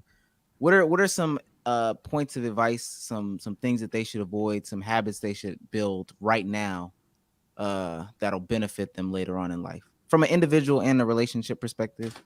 however you wanna- Yeah, just like for relationships, just try not to. Don't do any big stuff that's fucked up, right? So like, don't get anybody pregnant, right? No matter what she says about she don't want kids, like don't do that shit. Don't go back and forth with women like in an argument like that. Y'all saw your boy DJ Academics getting beat up in the damn lobby of that hotel. That was insane. That was insane. Dude, you know what I'm saying? And that could have went another way. You know, it's a lot of brothers who are more disagreeable than in DJ Academics, you know, because she read back and she hit him in the face. That, you know, a lot of dudes that could have elicited just an involuntary reaction, you know, and now you're in jail and it's this and that. Yeah. You know, if you can avoid the big shit, you know, don't go to jail, don't get anybody pregnant, you know, don't get into fights, you know. If you want to smoke, that's cool, but like cocaine and meth, like, Cigarettes? just a bit. I was talking about weed because you know down Okay. here in Atlanta, yeah. If you want to smoke weed, that's fine, but like the cocaine and stuff, like they don't, you know, Okay. just the big shit. And then for like in terms of personal, what? Yeah. Just like the big shit. All right, bro. Yeah, No, you good. Yo, Damo, you got one of the Yeah. commandments out, I'm bro. one for four. I'm like 1 for 4 right now. I'm like, hey, at least I'm not snorting coke. Hey. You smoke cocaine, Omar? No. Everything No. else. Oh my God, Omar. No. I'm thinking you're that saying like, language. I literally thought you was talking about cigarettes. Like, yeah, you can beat the cigarettes. Me, can you? No, yeah, I mean cigarettes. I would probably prefer you smoke weed than cigarettes. Cigarettes are For so sure. fucking nasty, Mm. man. Preach that, brother. For Preach real. that. But yeah, and then just on the personal side, I would really advise all the young brothers really to do what y'all are doing, and to see if there is a way in any type of social media, because this whole going to college and then, you know, you graduate from college and then you're working at the watch counter at Macy's, you know, making $37 a year. It's like, you know, college isn't what it used to be. When I was coming up, if you had a college degree, you could be like, hey, I'm somebody, right? Look at this. And college degree now, you know, it's like, you took marine biology, and you took American English literature, and you took gender studies, and when you graduate in 4 years with your $85,000 in debt, what can you do? You have no skills, right? And so I would advise everybody just to at least take a look at what y'all are doing. I think y'all are on the absolute right path. Wait, so I do feel like certain creators though, they just push for students to just drop out. Me personally, I'm not for that. I'm of the sense of like what you said, try it out, see if something works out, and if it does, keep on pursuing it. And when the numbers make sense, that's when you pursue it full time. But I feel like some people, they say like, just drop out of school. Like, you know what I'm saying? Like, college doesn't matter. Education doesn't matter. Just drop out. Get into drop shipping. Get into crypto. And that's how you become rich. That's where I'm like, relax. There's got to be a medium. Be a little bit smart. Yeah, be smarter with the decisions. I understand if you can make social media work. I have personally seen the benefits of it myself, so I understand the appeal to it. But some people also just don't know that any of the bad sides of social media. For the most part, it's like a 10, 15-year industry. The longevity question is really the one that I'm like, that's what I'm trying to answer for people and trying to answer myself. Because we only have 10, 15 creators that have been content creators online for that long. While with a regular 9-to-5 job, having a 20-year, 25-year career is just normal. So that's where I'm saying like advising, just trying to watch out for that. Yeah, but you can come on social media and hit it so hard that even if you're off after 6 years, you're really set for life. It doesn't mean you have $1 million, but you've got investments. Shout out to your boy Agent. You got a little real estate down here. Like, you're good, man.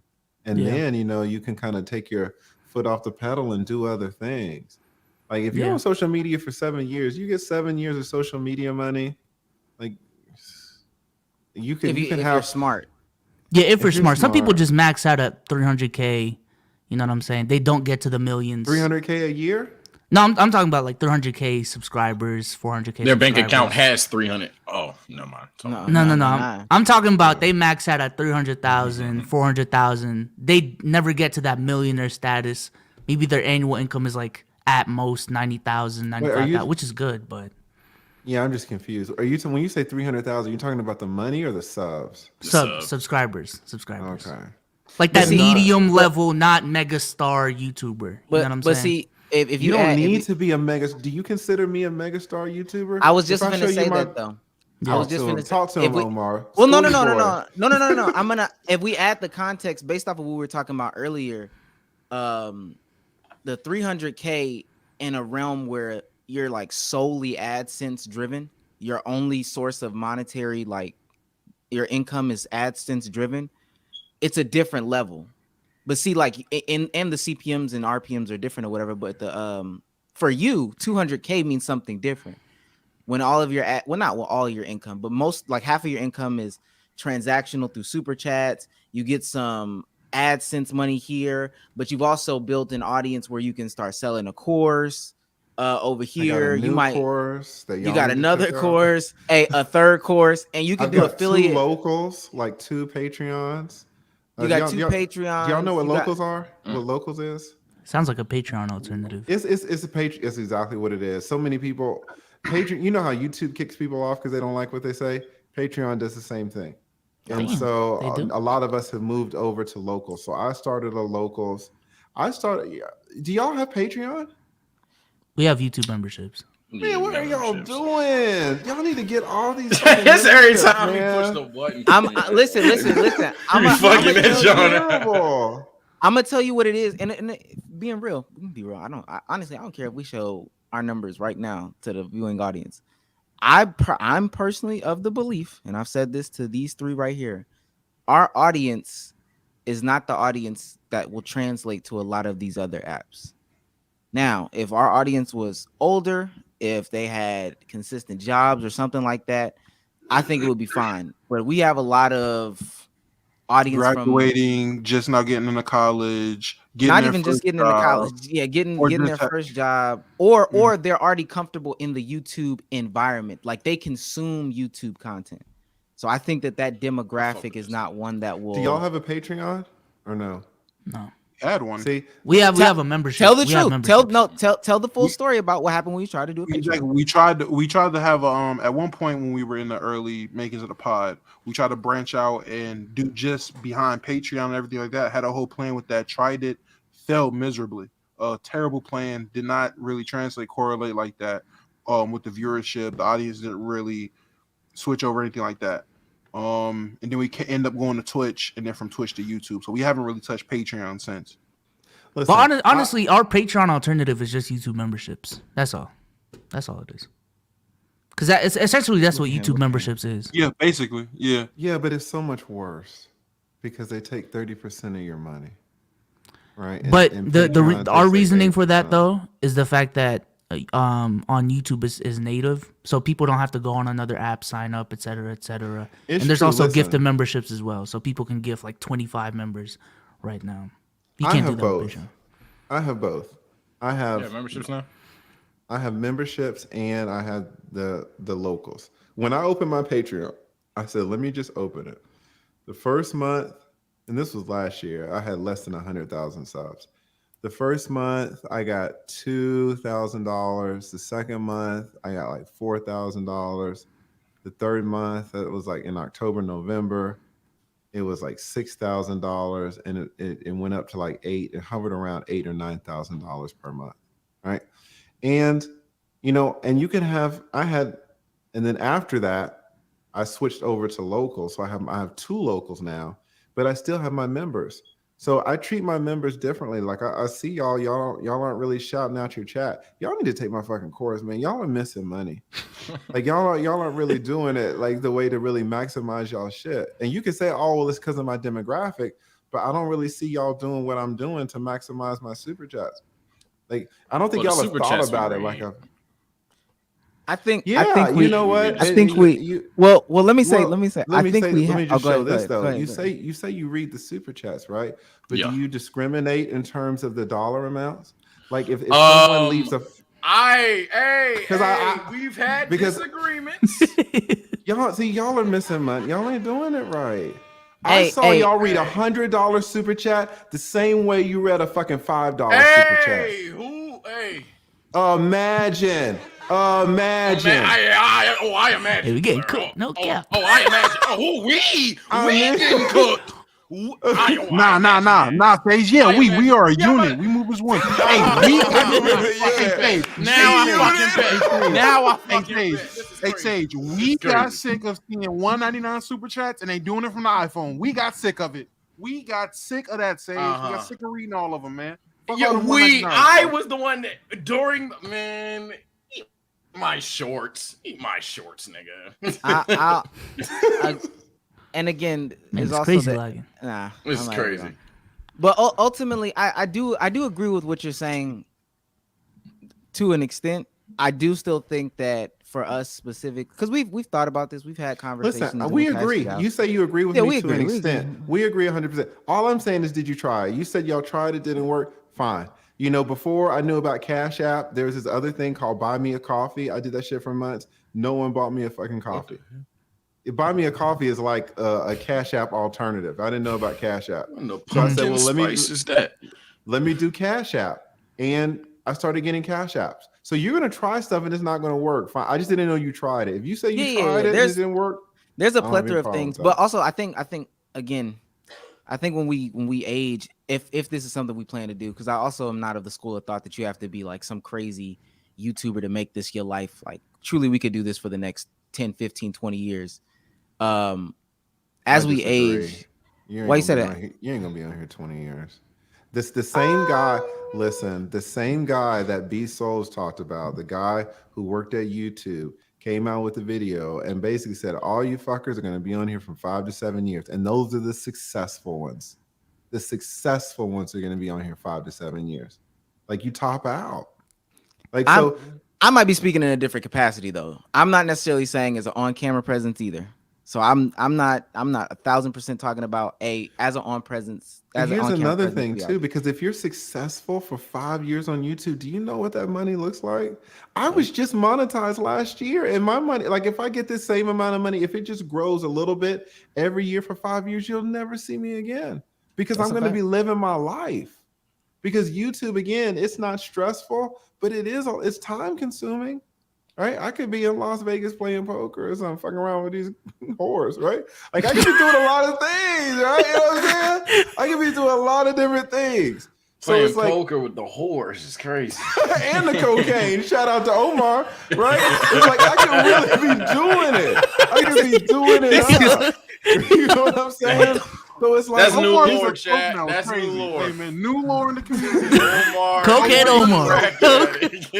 That's new lore. Omar know about that coke, man. There's Boy, a good reason that a lot of successful YouTubers don't last longer than 5-7 years because the money's too good. You take the money, you invest in other things. You start a course. Now your course is selling. You put ads on that bitch, it sells alone, and then you do other things. Elon Musk was just complaining that it's so hard to find good programmers. Why? Because great programmers, they make a lot of money, and then what happens when they make a lot of money for 5 years? They get the fuck out. They get out. the fuck out of Google. So for you to be like, yeah, I'm going to be on here 20 years, that's crazy. And mind you, that's not necessarily my plan as like a main source of, but it's fun. It's fun. There's levels of fun to it. But I hear what you're saying wholeheartedly. And this, I agree, especially having the conversations with the people that I'm around. They don't even talk in a sense of I'll be here for the next X, Y, and Z years, although they have been here for the next X, Y, and Z years. I'm just saying if we were to grow with an audience or whatever the case may be, shit could change. It might even be a situation where we dip off. Well, I'm gonna speak for me personally, where you grow a platform here, dip off of YouTube for a couple years, and then hell, dip back, cater to a whole different audience. Just as like I said, the people that are 23 doing YouTube have a different perspective as somebody who's 45 doing YouTube.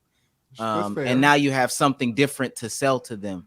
So whereas LL Cool J, when he was 19, was selling his rap persona, at 45, he's selling his acting persona or his George Foreman grill persona or whatever the hell LL Cool J is doing.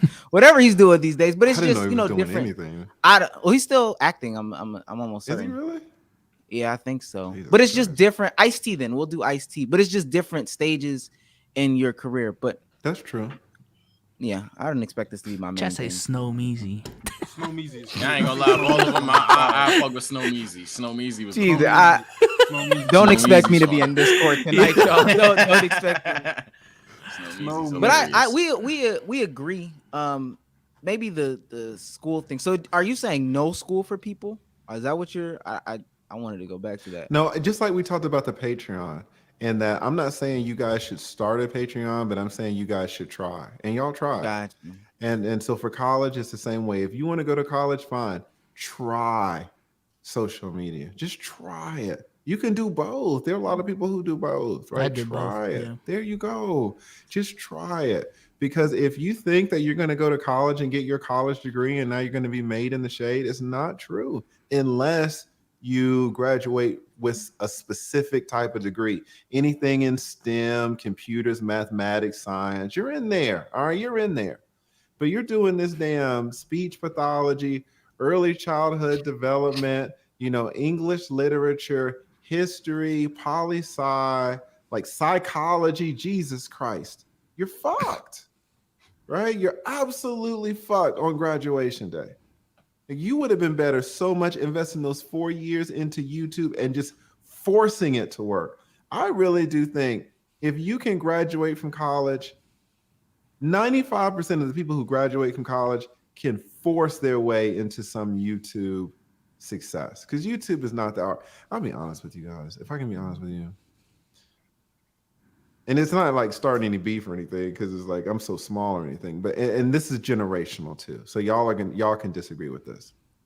Mm-hmm. When I look at like I Show Speed, and he's sitting there in his chair, you can see his green screen, he's no shirt, and he's screaming at motherfuckers.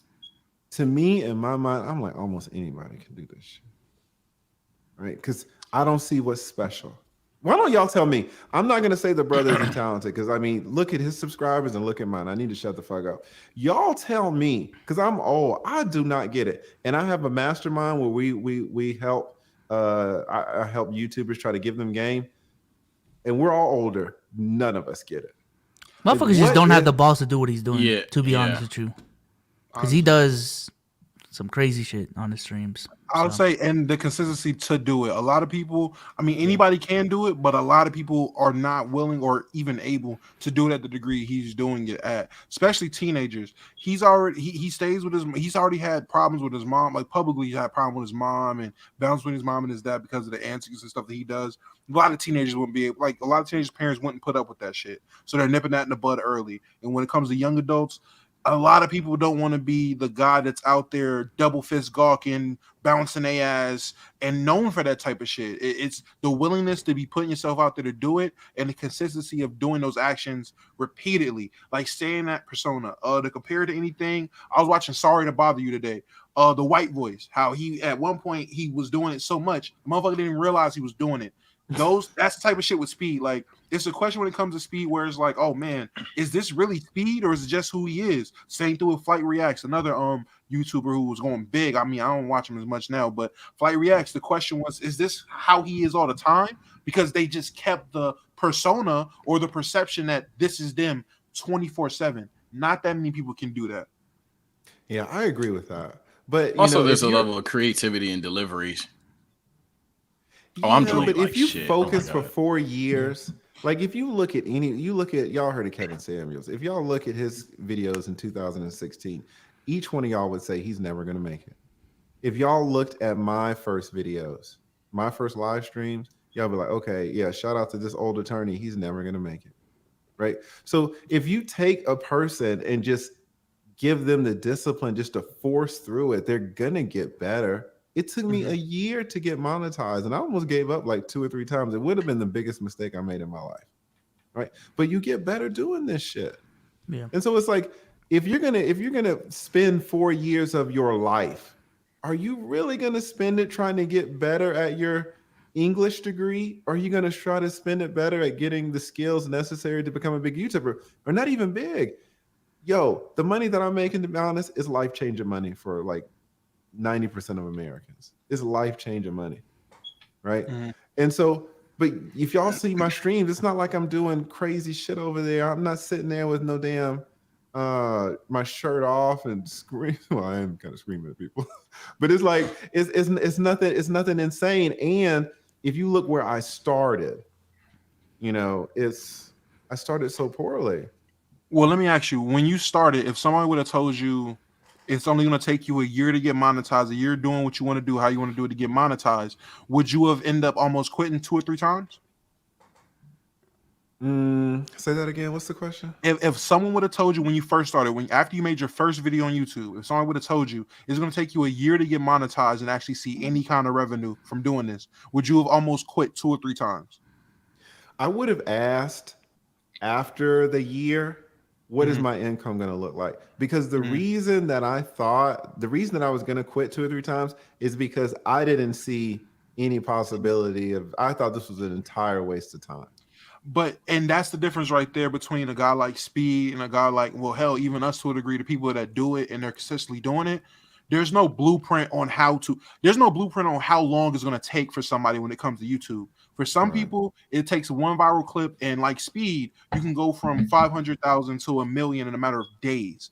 For other people, it's going to take you a year to get monetized. Other people, it's going to take you longer. So a lot of people, they don't have that. A lot of people don't have that time for real to just sit. Like, I'm not going to say time to sit there and do it, but that dedication fades when you don't know how long it's going to take for something to happen. That's another reason why a lot of people fall off. Or that's decide true. Not to do this no more. That's true, but then it's like they're gonna spend 4 years and then they don't know if that fucking college degree is gonna pay off. You're gonna graduate and now you're making 36,000 at UPS. Did the college degree pay off? 36 a year? Only difference is you knew for a fact you're doing 4 years to get out and then have the potential to have that job. When it comes to YouTube, again, it's about the niche community that you're in, and it's about honestly luck. A lot of this shit deals with luck and just fortune of what you're talking about, who you're talking about, when you're talking about, what you're talking about, and just that moment. And for a lot of people, that moment hits, you're able to get that stride and you're gonna keep going. Other people, that moment don't hit and they're just stuck in limbo of, I'm not seeing no money. Fuck this. I'm going back to Wendy's. My baby mama's in my ear. I quit Wendy's 3 months ago and I'm living with my baby mama in her basement doing videos and she's not seeing it. I have her in my ear. Or I told my parents at 16, I'm not going to college. I want to be a YouTuber. I'm 17. I haven't applied for no schools. My parents are on my neck because I haven't done anything. I have 100 subs. So it's a lot of different circumstances. Yeah, that's the thing. There's no instant payoff. That's the biggest thing about content creation. There's no instant payoff. But there's no instant payoff in college. Jesus Christ. And life in general. There's nothing where you can go out there. Yeah, I'm about to say nothing. If you wanted to perfect the jump shot, you wouldn't go out there day 2 and be Steph Curry. If you wanted to be a runner, you wouldn't day 2 be Usain Bolt. I mean, if you wanted to bake, you wouldn't be as good as me in the kitchen. Like it doesn't work like that. It doesn't work like that in anything. I'm of the school of just try. Just try. I always say at worst, it's a cool part-time job as a college student. At worst, right. At best, hey, you got a social media career. I do think there is this like level though, where you're like half-assing both sides, specifically as a college student. Like you're not fully into your college things. This is something I experienced. You're not fully into your college career. You're not going after internships, doing side projects. Well, on the flip side, like your social media suffering because you're focused on college and you know what I'm saying? You don't have enough time to edit, etc. But B-Souls, do you really think like you're not gonna make it? Like you've already made it. I pushed through. I pushed through till the end of my degree. And me specifically, I feel like I'm a little bit of an outlier because I would say an actual outlier because I had the opportunity that Agent and Low gave me with Agent X and Playback out of college. So essentially, they gave me a flat rate every month to the rate of me making like $50,000, $60,000 a year off of just working with them. I don't think a lot of content creators have that. You know what I'm saying? That luxury. That's so much money. And then it's like. You were learning skills. That's the thing. I think that the other thing too, though, is that ultimately you ended up getting a STEM degree. So who got a STEM degree? B-Souls. Jesus, B-Souls. Like you're getting greedy now. You got a STEM degree and fucking YouTube and age and all this other. Like, god damn.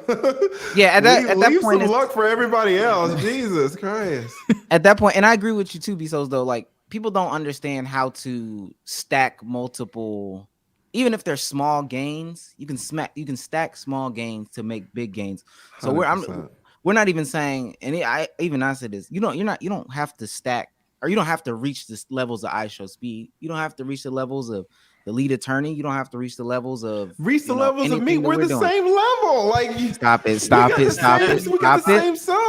Hey, my delayed ass saying he's a liar. I don't know when it's gonna come out. He's a liar. He's a gaslighter. We got the same subs. But even I'm not entertaining. It's not the same. It's even for like the youth though, for real. If you could find a gig that's 500 here, 600 here, 700 on this side, before you know it, you've already set a foundation of math. Like 12, no, it's more than 1100, but ultimately it's 800, 1800. You can stack these small gains, which can lead you to the next big game, and then something can be part-time and you can deal with that. But yeah, I don't understand why people quit anything at least so early into the game. Just stick by. I promise you'll get something out of it. You'll be a better photographer. Just take 365 pictures and post them on Instagram every day of the year.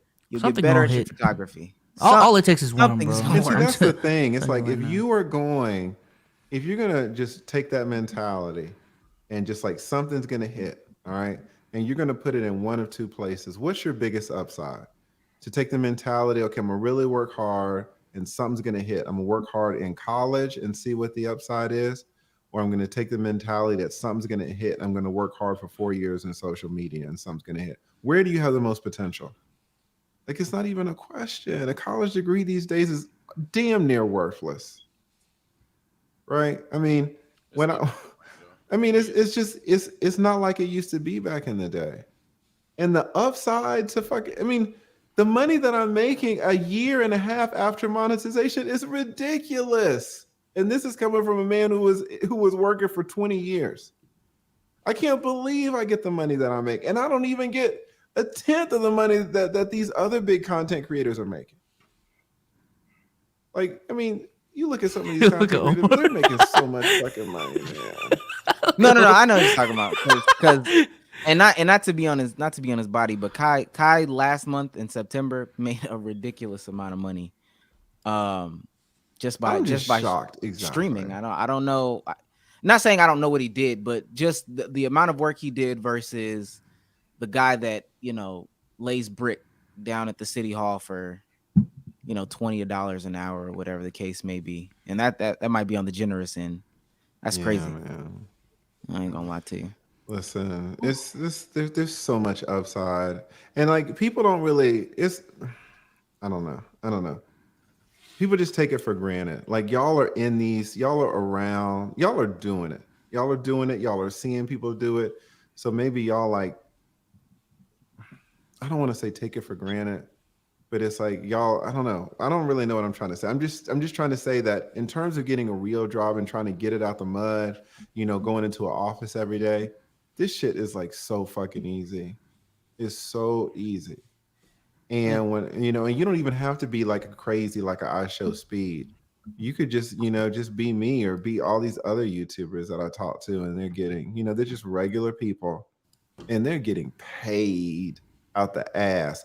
The thing is that you gotta be able to be consistent with it, and you gotta know what to do. Like I'm seeing how y'all are doing y'all streams. Y'all don't really know what to do with these super chats. Why you saying that? Because I thought y'all were. That's when we started talking. Right? I'm trying to help y'all out.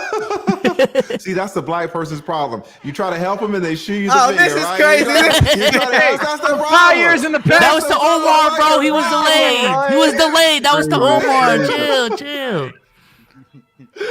Listen, man. Listen. You do have to know what to do, right? But if you know what to do, or if you can tap into people who know what to do, and then just kind of show up to work every day, something that you were going to do in college anyway, you're going to go to class every day, some class here or there, you can brute force make this shit work. You can make it work and just get paid. I agree with that. If you can create consistency somewhere in your life, you can create consistency, I personally believe, anywhere in your life. So if you go to the gym and you're one of those bodybuilders, you have to have consistency to be a bodybuilder. There's no way around it. Not even just a bodybuilder, but just to have some sort of physique or cardiovascular, whatever it is. To be in the gym, you have to have consistency. If you can do that there, I ain't gonna lie, you can cut the computer on, scream, take your shirt, whatever you want to do. Exactly. Look at channels like B Souls. Look at channels like Roberto Blake, like Nick Nimmin. Like, just learn it. Just take the fucking 6 months, a year, learn this shit, and then you're gonna take pick my up course. Skills. Okay. Take your course. Yes. Yeah. I mean, it's for real. I mean, being a YouTuber for a year and a half, you have so many skills. I have so many skills now in terms of skills that I didn't have before. Now that I'm I put out 2 clips, I edited them myself. I taught myself how to do fucking Final Cut Pro. Yeah, you don't even outsource that much, right? I don't outsource anything. Yeah, so you learn a lot of skills during that stage: editing, thumbnail designing. Yeah, it was fucking tough. Yeah. Trying to optimize all this stuff. But shit, man, like for the amount of subscribers that I have and the amount of people who show up in my streams. Like I get relatively speaking, I get a ton of super chats, a lot of money. It's easy for I Show Speed to get a ton of super chats because he has, 120,000 people in the stream. So he's going to get the money regardless. Me on a good day, I got 3,000 people in there. So it's hard to be kind of at the top in the nation, when you're competing with other people who have 20 or 30 or 50,000 people in the chat. So you know what's crazy? There is a website that shows like who's the top super chatters, and you are always like in the top. Yeah, 10 when I'm working, here's the thing. Sometimes I don't work. Like I was supposed to stream today. I ain't gonna stream today. I'm supposed to stream like 3 times a week, and a lot of times it's just once a week because I'm not dedicated. If somebody says I'm not disciplined, I get it. Like I'm going to Vegas in 2 weeks. I was just in Vegas for a week last month. I take off all the time, and every single time my channel crashes. But you know what? I don't have a wife. I don't have a kids, and like they're paying me way more money than I can spend. So I let my channel crash all the time, and then I just come up and I just come back and I try to pump it up. But like for the amount of subs that I get and for when I'm actually working, it's crazy that I'm on the Playboard thing at all. And like 2 weeks ago, or maybe I guess last month, I was the #1 super chatted person in the nation on like some Tuesday or something like that. And so it's like I had that Tuesday. But listen, maybe you can. That's the thing. Y'all just don't think about. Y'all don't think about how to maximize this shit. I'm looking at y'all channel. I'm on we it. definitely do. We definitely do. A lot. It doesn't seem like it. I mean, a $2 chat comes by and a $100 chat comes by, and y'all treat them the same. How is that maximizing anything? Do y'all know? And this is another thing too. Like y'all are in this space, and you get complacent, and you lose touch. Like somebody just walking up in the mall to you and giving you $100, that has never happened to you in your fucking life. You'd be like, oh my God, thank you. Like, is this for real? Like, oh my God. Somebody over the internet though gives you $100. You're like, oh man, thanks so much. Moving on. And it's like guys, this is real fucking life. Show some appreciation. And then someone gives you $2. Like, listen, I understand not reading the $1.50 shit, right? But don't treat the $1.50 like the 100. It's little things. And so when you say be souls, oh yeah, well, we do think about these things, but we got areas to work on. We do. You just unintentionally inspired us to have another group meeting. Yep. No, we're not gonna. Well, we'll talk about it later. The super chat money is so important. Y'all should invest in this and really take time to work it out, because once you guys can start getting into the top 20, the top 30, the top 10s consistently, it's gonna open up so many things. But like y'all should nail this shit down and be like y'all should. I mean, I ain't gonna say watch my course. Just watch. I ain't gonna say buy my course. Just watch my last live stream. Just watch. Like, watch what people are doing who are getting these big super chats. You can watch Nick Nimmin all you want. He's not in the top 10, top 20. He's not there. Y'all need to sit down and watch people who are actually getting the big super chats and try to see what the fuck are they doing that we're not doing. I don't see any. I've been on this bitch for 2 hours. I haven't seen one banner go across the screen. Where's y'all's fucking banners? Aren't y'all on StreamYard? What's a banner? No. Oh my God. All right, B-Souls is playing. What's a banner? Wrap it up. Guys, don't send them any super chats until they buy my course. Y'all ain't about no money, man. Listen, who ain't about no money? Am I still delayed? Hey, we got an MVP member. Let's go. Pew, pew, pew. Let's go. He's heating up. There you go. Hey, listen, we got another one. Listen. With that being said, I appreciate you. Having an OG in the space who told us that he likes to go to the Fogo de Chao in Atlanta. I love that place. Take me to we'll link. We should go, man. They just killed a nigga down there 2 months ago. What? They shot him. They shot him in the restaurant, man. In Fogo de Chao? Yeah. We'll pick another place. Are y'all in Atlanta? I'll take y'all brothers out, man. Next time y'all go, I'll take y'all brothers out. Ain't there? I was by Phipps. There's a Nobu by Phipps. Have you ever been to Nobu? I never heard of Nobu. Oh, that's the one that Drake be rapping about. Well, listen, we'll talk about it. Lead attorney, guys. Woo! Salute, guys. Salute. We appreciate. Ain't gonna lie, we've never had a guest that had their own soundboard though. I appreciate that. That's definitely different. and uses it like. I got y'all, man. With that being said, Damo, say goodbye to the people, man. All right, chat, it's me and Mom for your Midnight Snack, and we will be back. Whoa, hold on. We got a $100 super chat. Yes, sir. Dang, the tips are working. The tips are working. This is crazy. This is crazy. Yes. He flashed one banner. It's the banners, isn't it? Hold on. The banners. We thought it was the I barbers. don't even know what this stands for, but Oh my god. Be so sick about it to people, man. peace out, y'all. It was good having the lead attorney on today. Definitely got schooled. Stop. Say this man's name. He gave you $100. Say his name. Read The it. Boma He said Simp. it, the Boma Simp. Boma Simp. Read the man. whole thing. The Boma Simp saw the bat the- signal. Oh my god. They don't want to read This it, man wrote in the comment. Y'all ain't even read the comment. All right, we got another one. We're good. Let's try this again. Damn, man. Texas Beanie Baby, 1999. Love from Texas. Y'all are the best. Yes, Texas sir. Beanie Baby is a crazy name. Okay, yes. So yeah, insult the person that just paid you. That's true. I ain't Hey, gonna we lie. do that a lot. Hey, I ain't gonna lie. That's the community though. Oh, that's the TSO community that doesn't give you the super chats, right? Hey, Oh, shit. No correlation, no correlation. Yeah, God, man. Hey, crazy can be good. Crazy. Can How be are good. there Crazy courses can to be teach good. you how to do this and y'all haven't gotten them? Hey, we tapping in. Let me do Sage's. Sage, say goodbye to the people. Yeah, man, my camera's gone, but I'm gonna be back next time. I'll see y'all Thursday. GG's in the chat. Stop RNG. me. Fuck you. Hey, man, I don't know what's going on with your Wi-Fi today. Sage, say goodbye to the people. Router. I'm gonna get these out quick. Yo, we do things the right way over here, man. I don't know what's going on.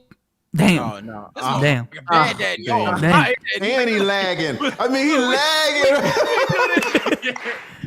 We Hell, do things the right way. who need the money? This is bad, y'all. This is bad. Oh my god. Listen, we're just gonna bypass him. Bye, guys. Wait, hold on. There's one more. Texas Beanie Baby. You got a gunshot. Don't care, still love them boys. All right, we can end it on there. Baby. Salute, Texas Beanie Baby. Bye, guys.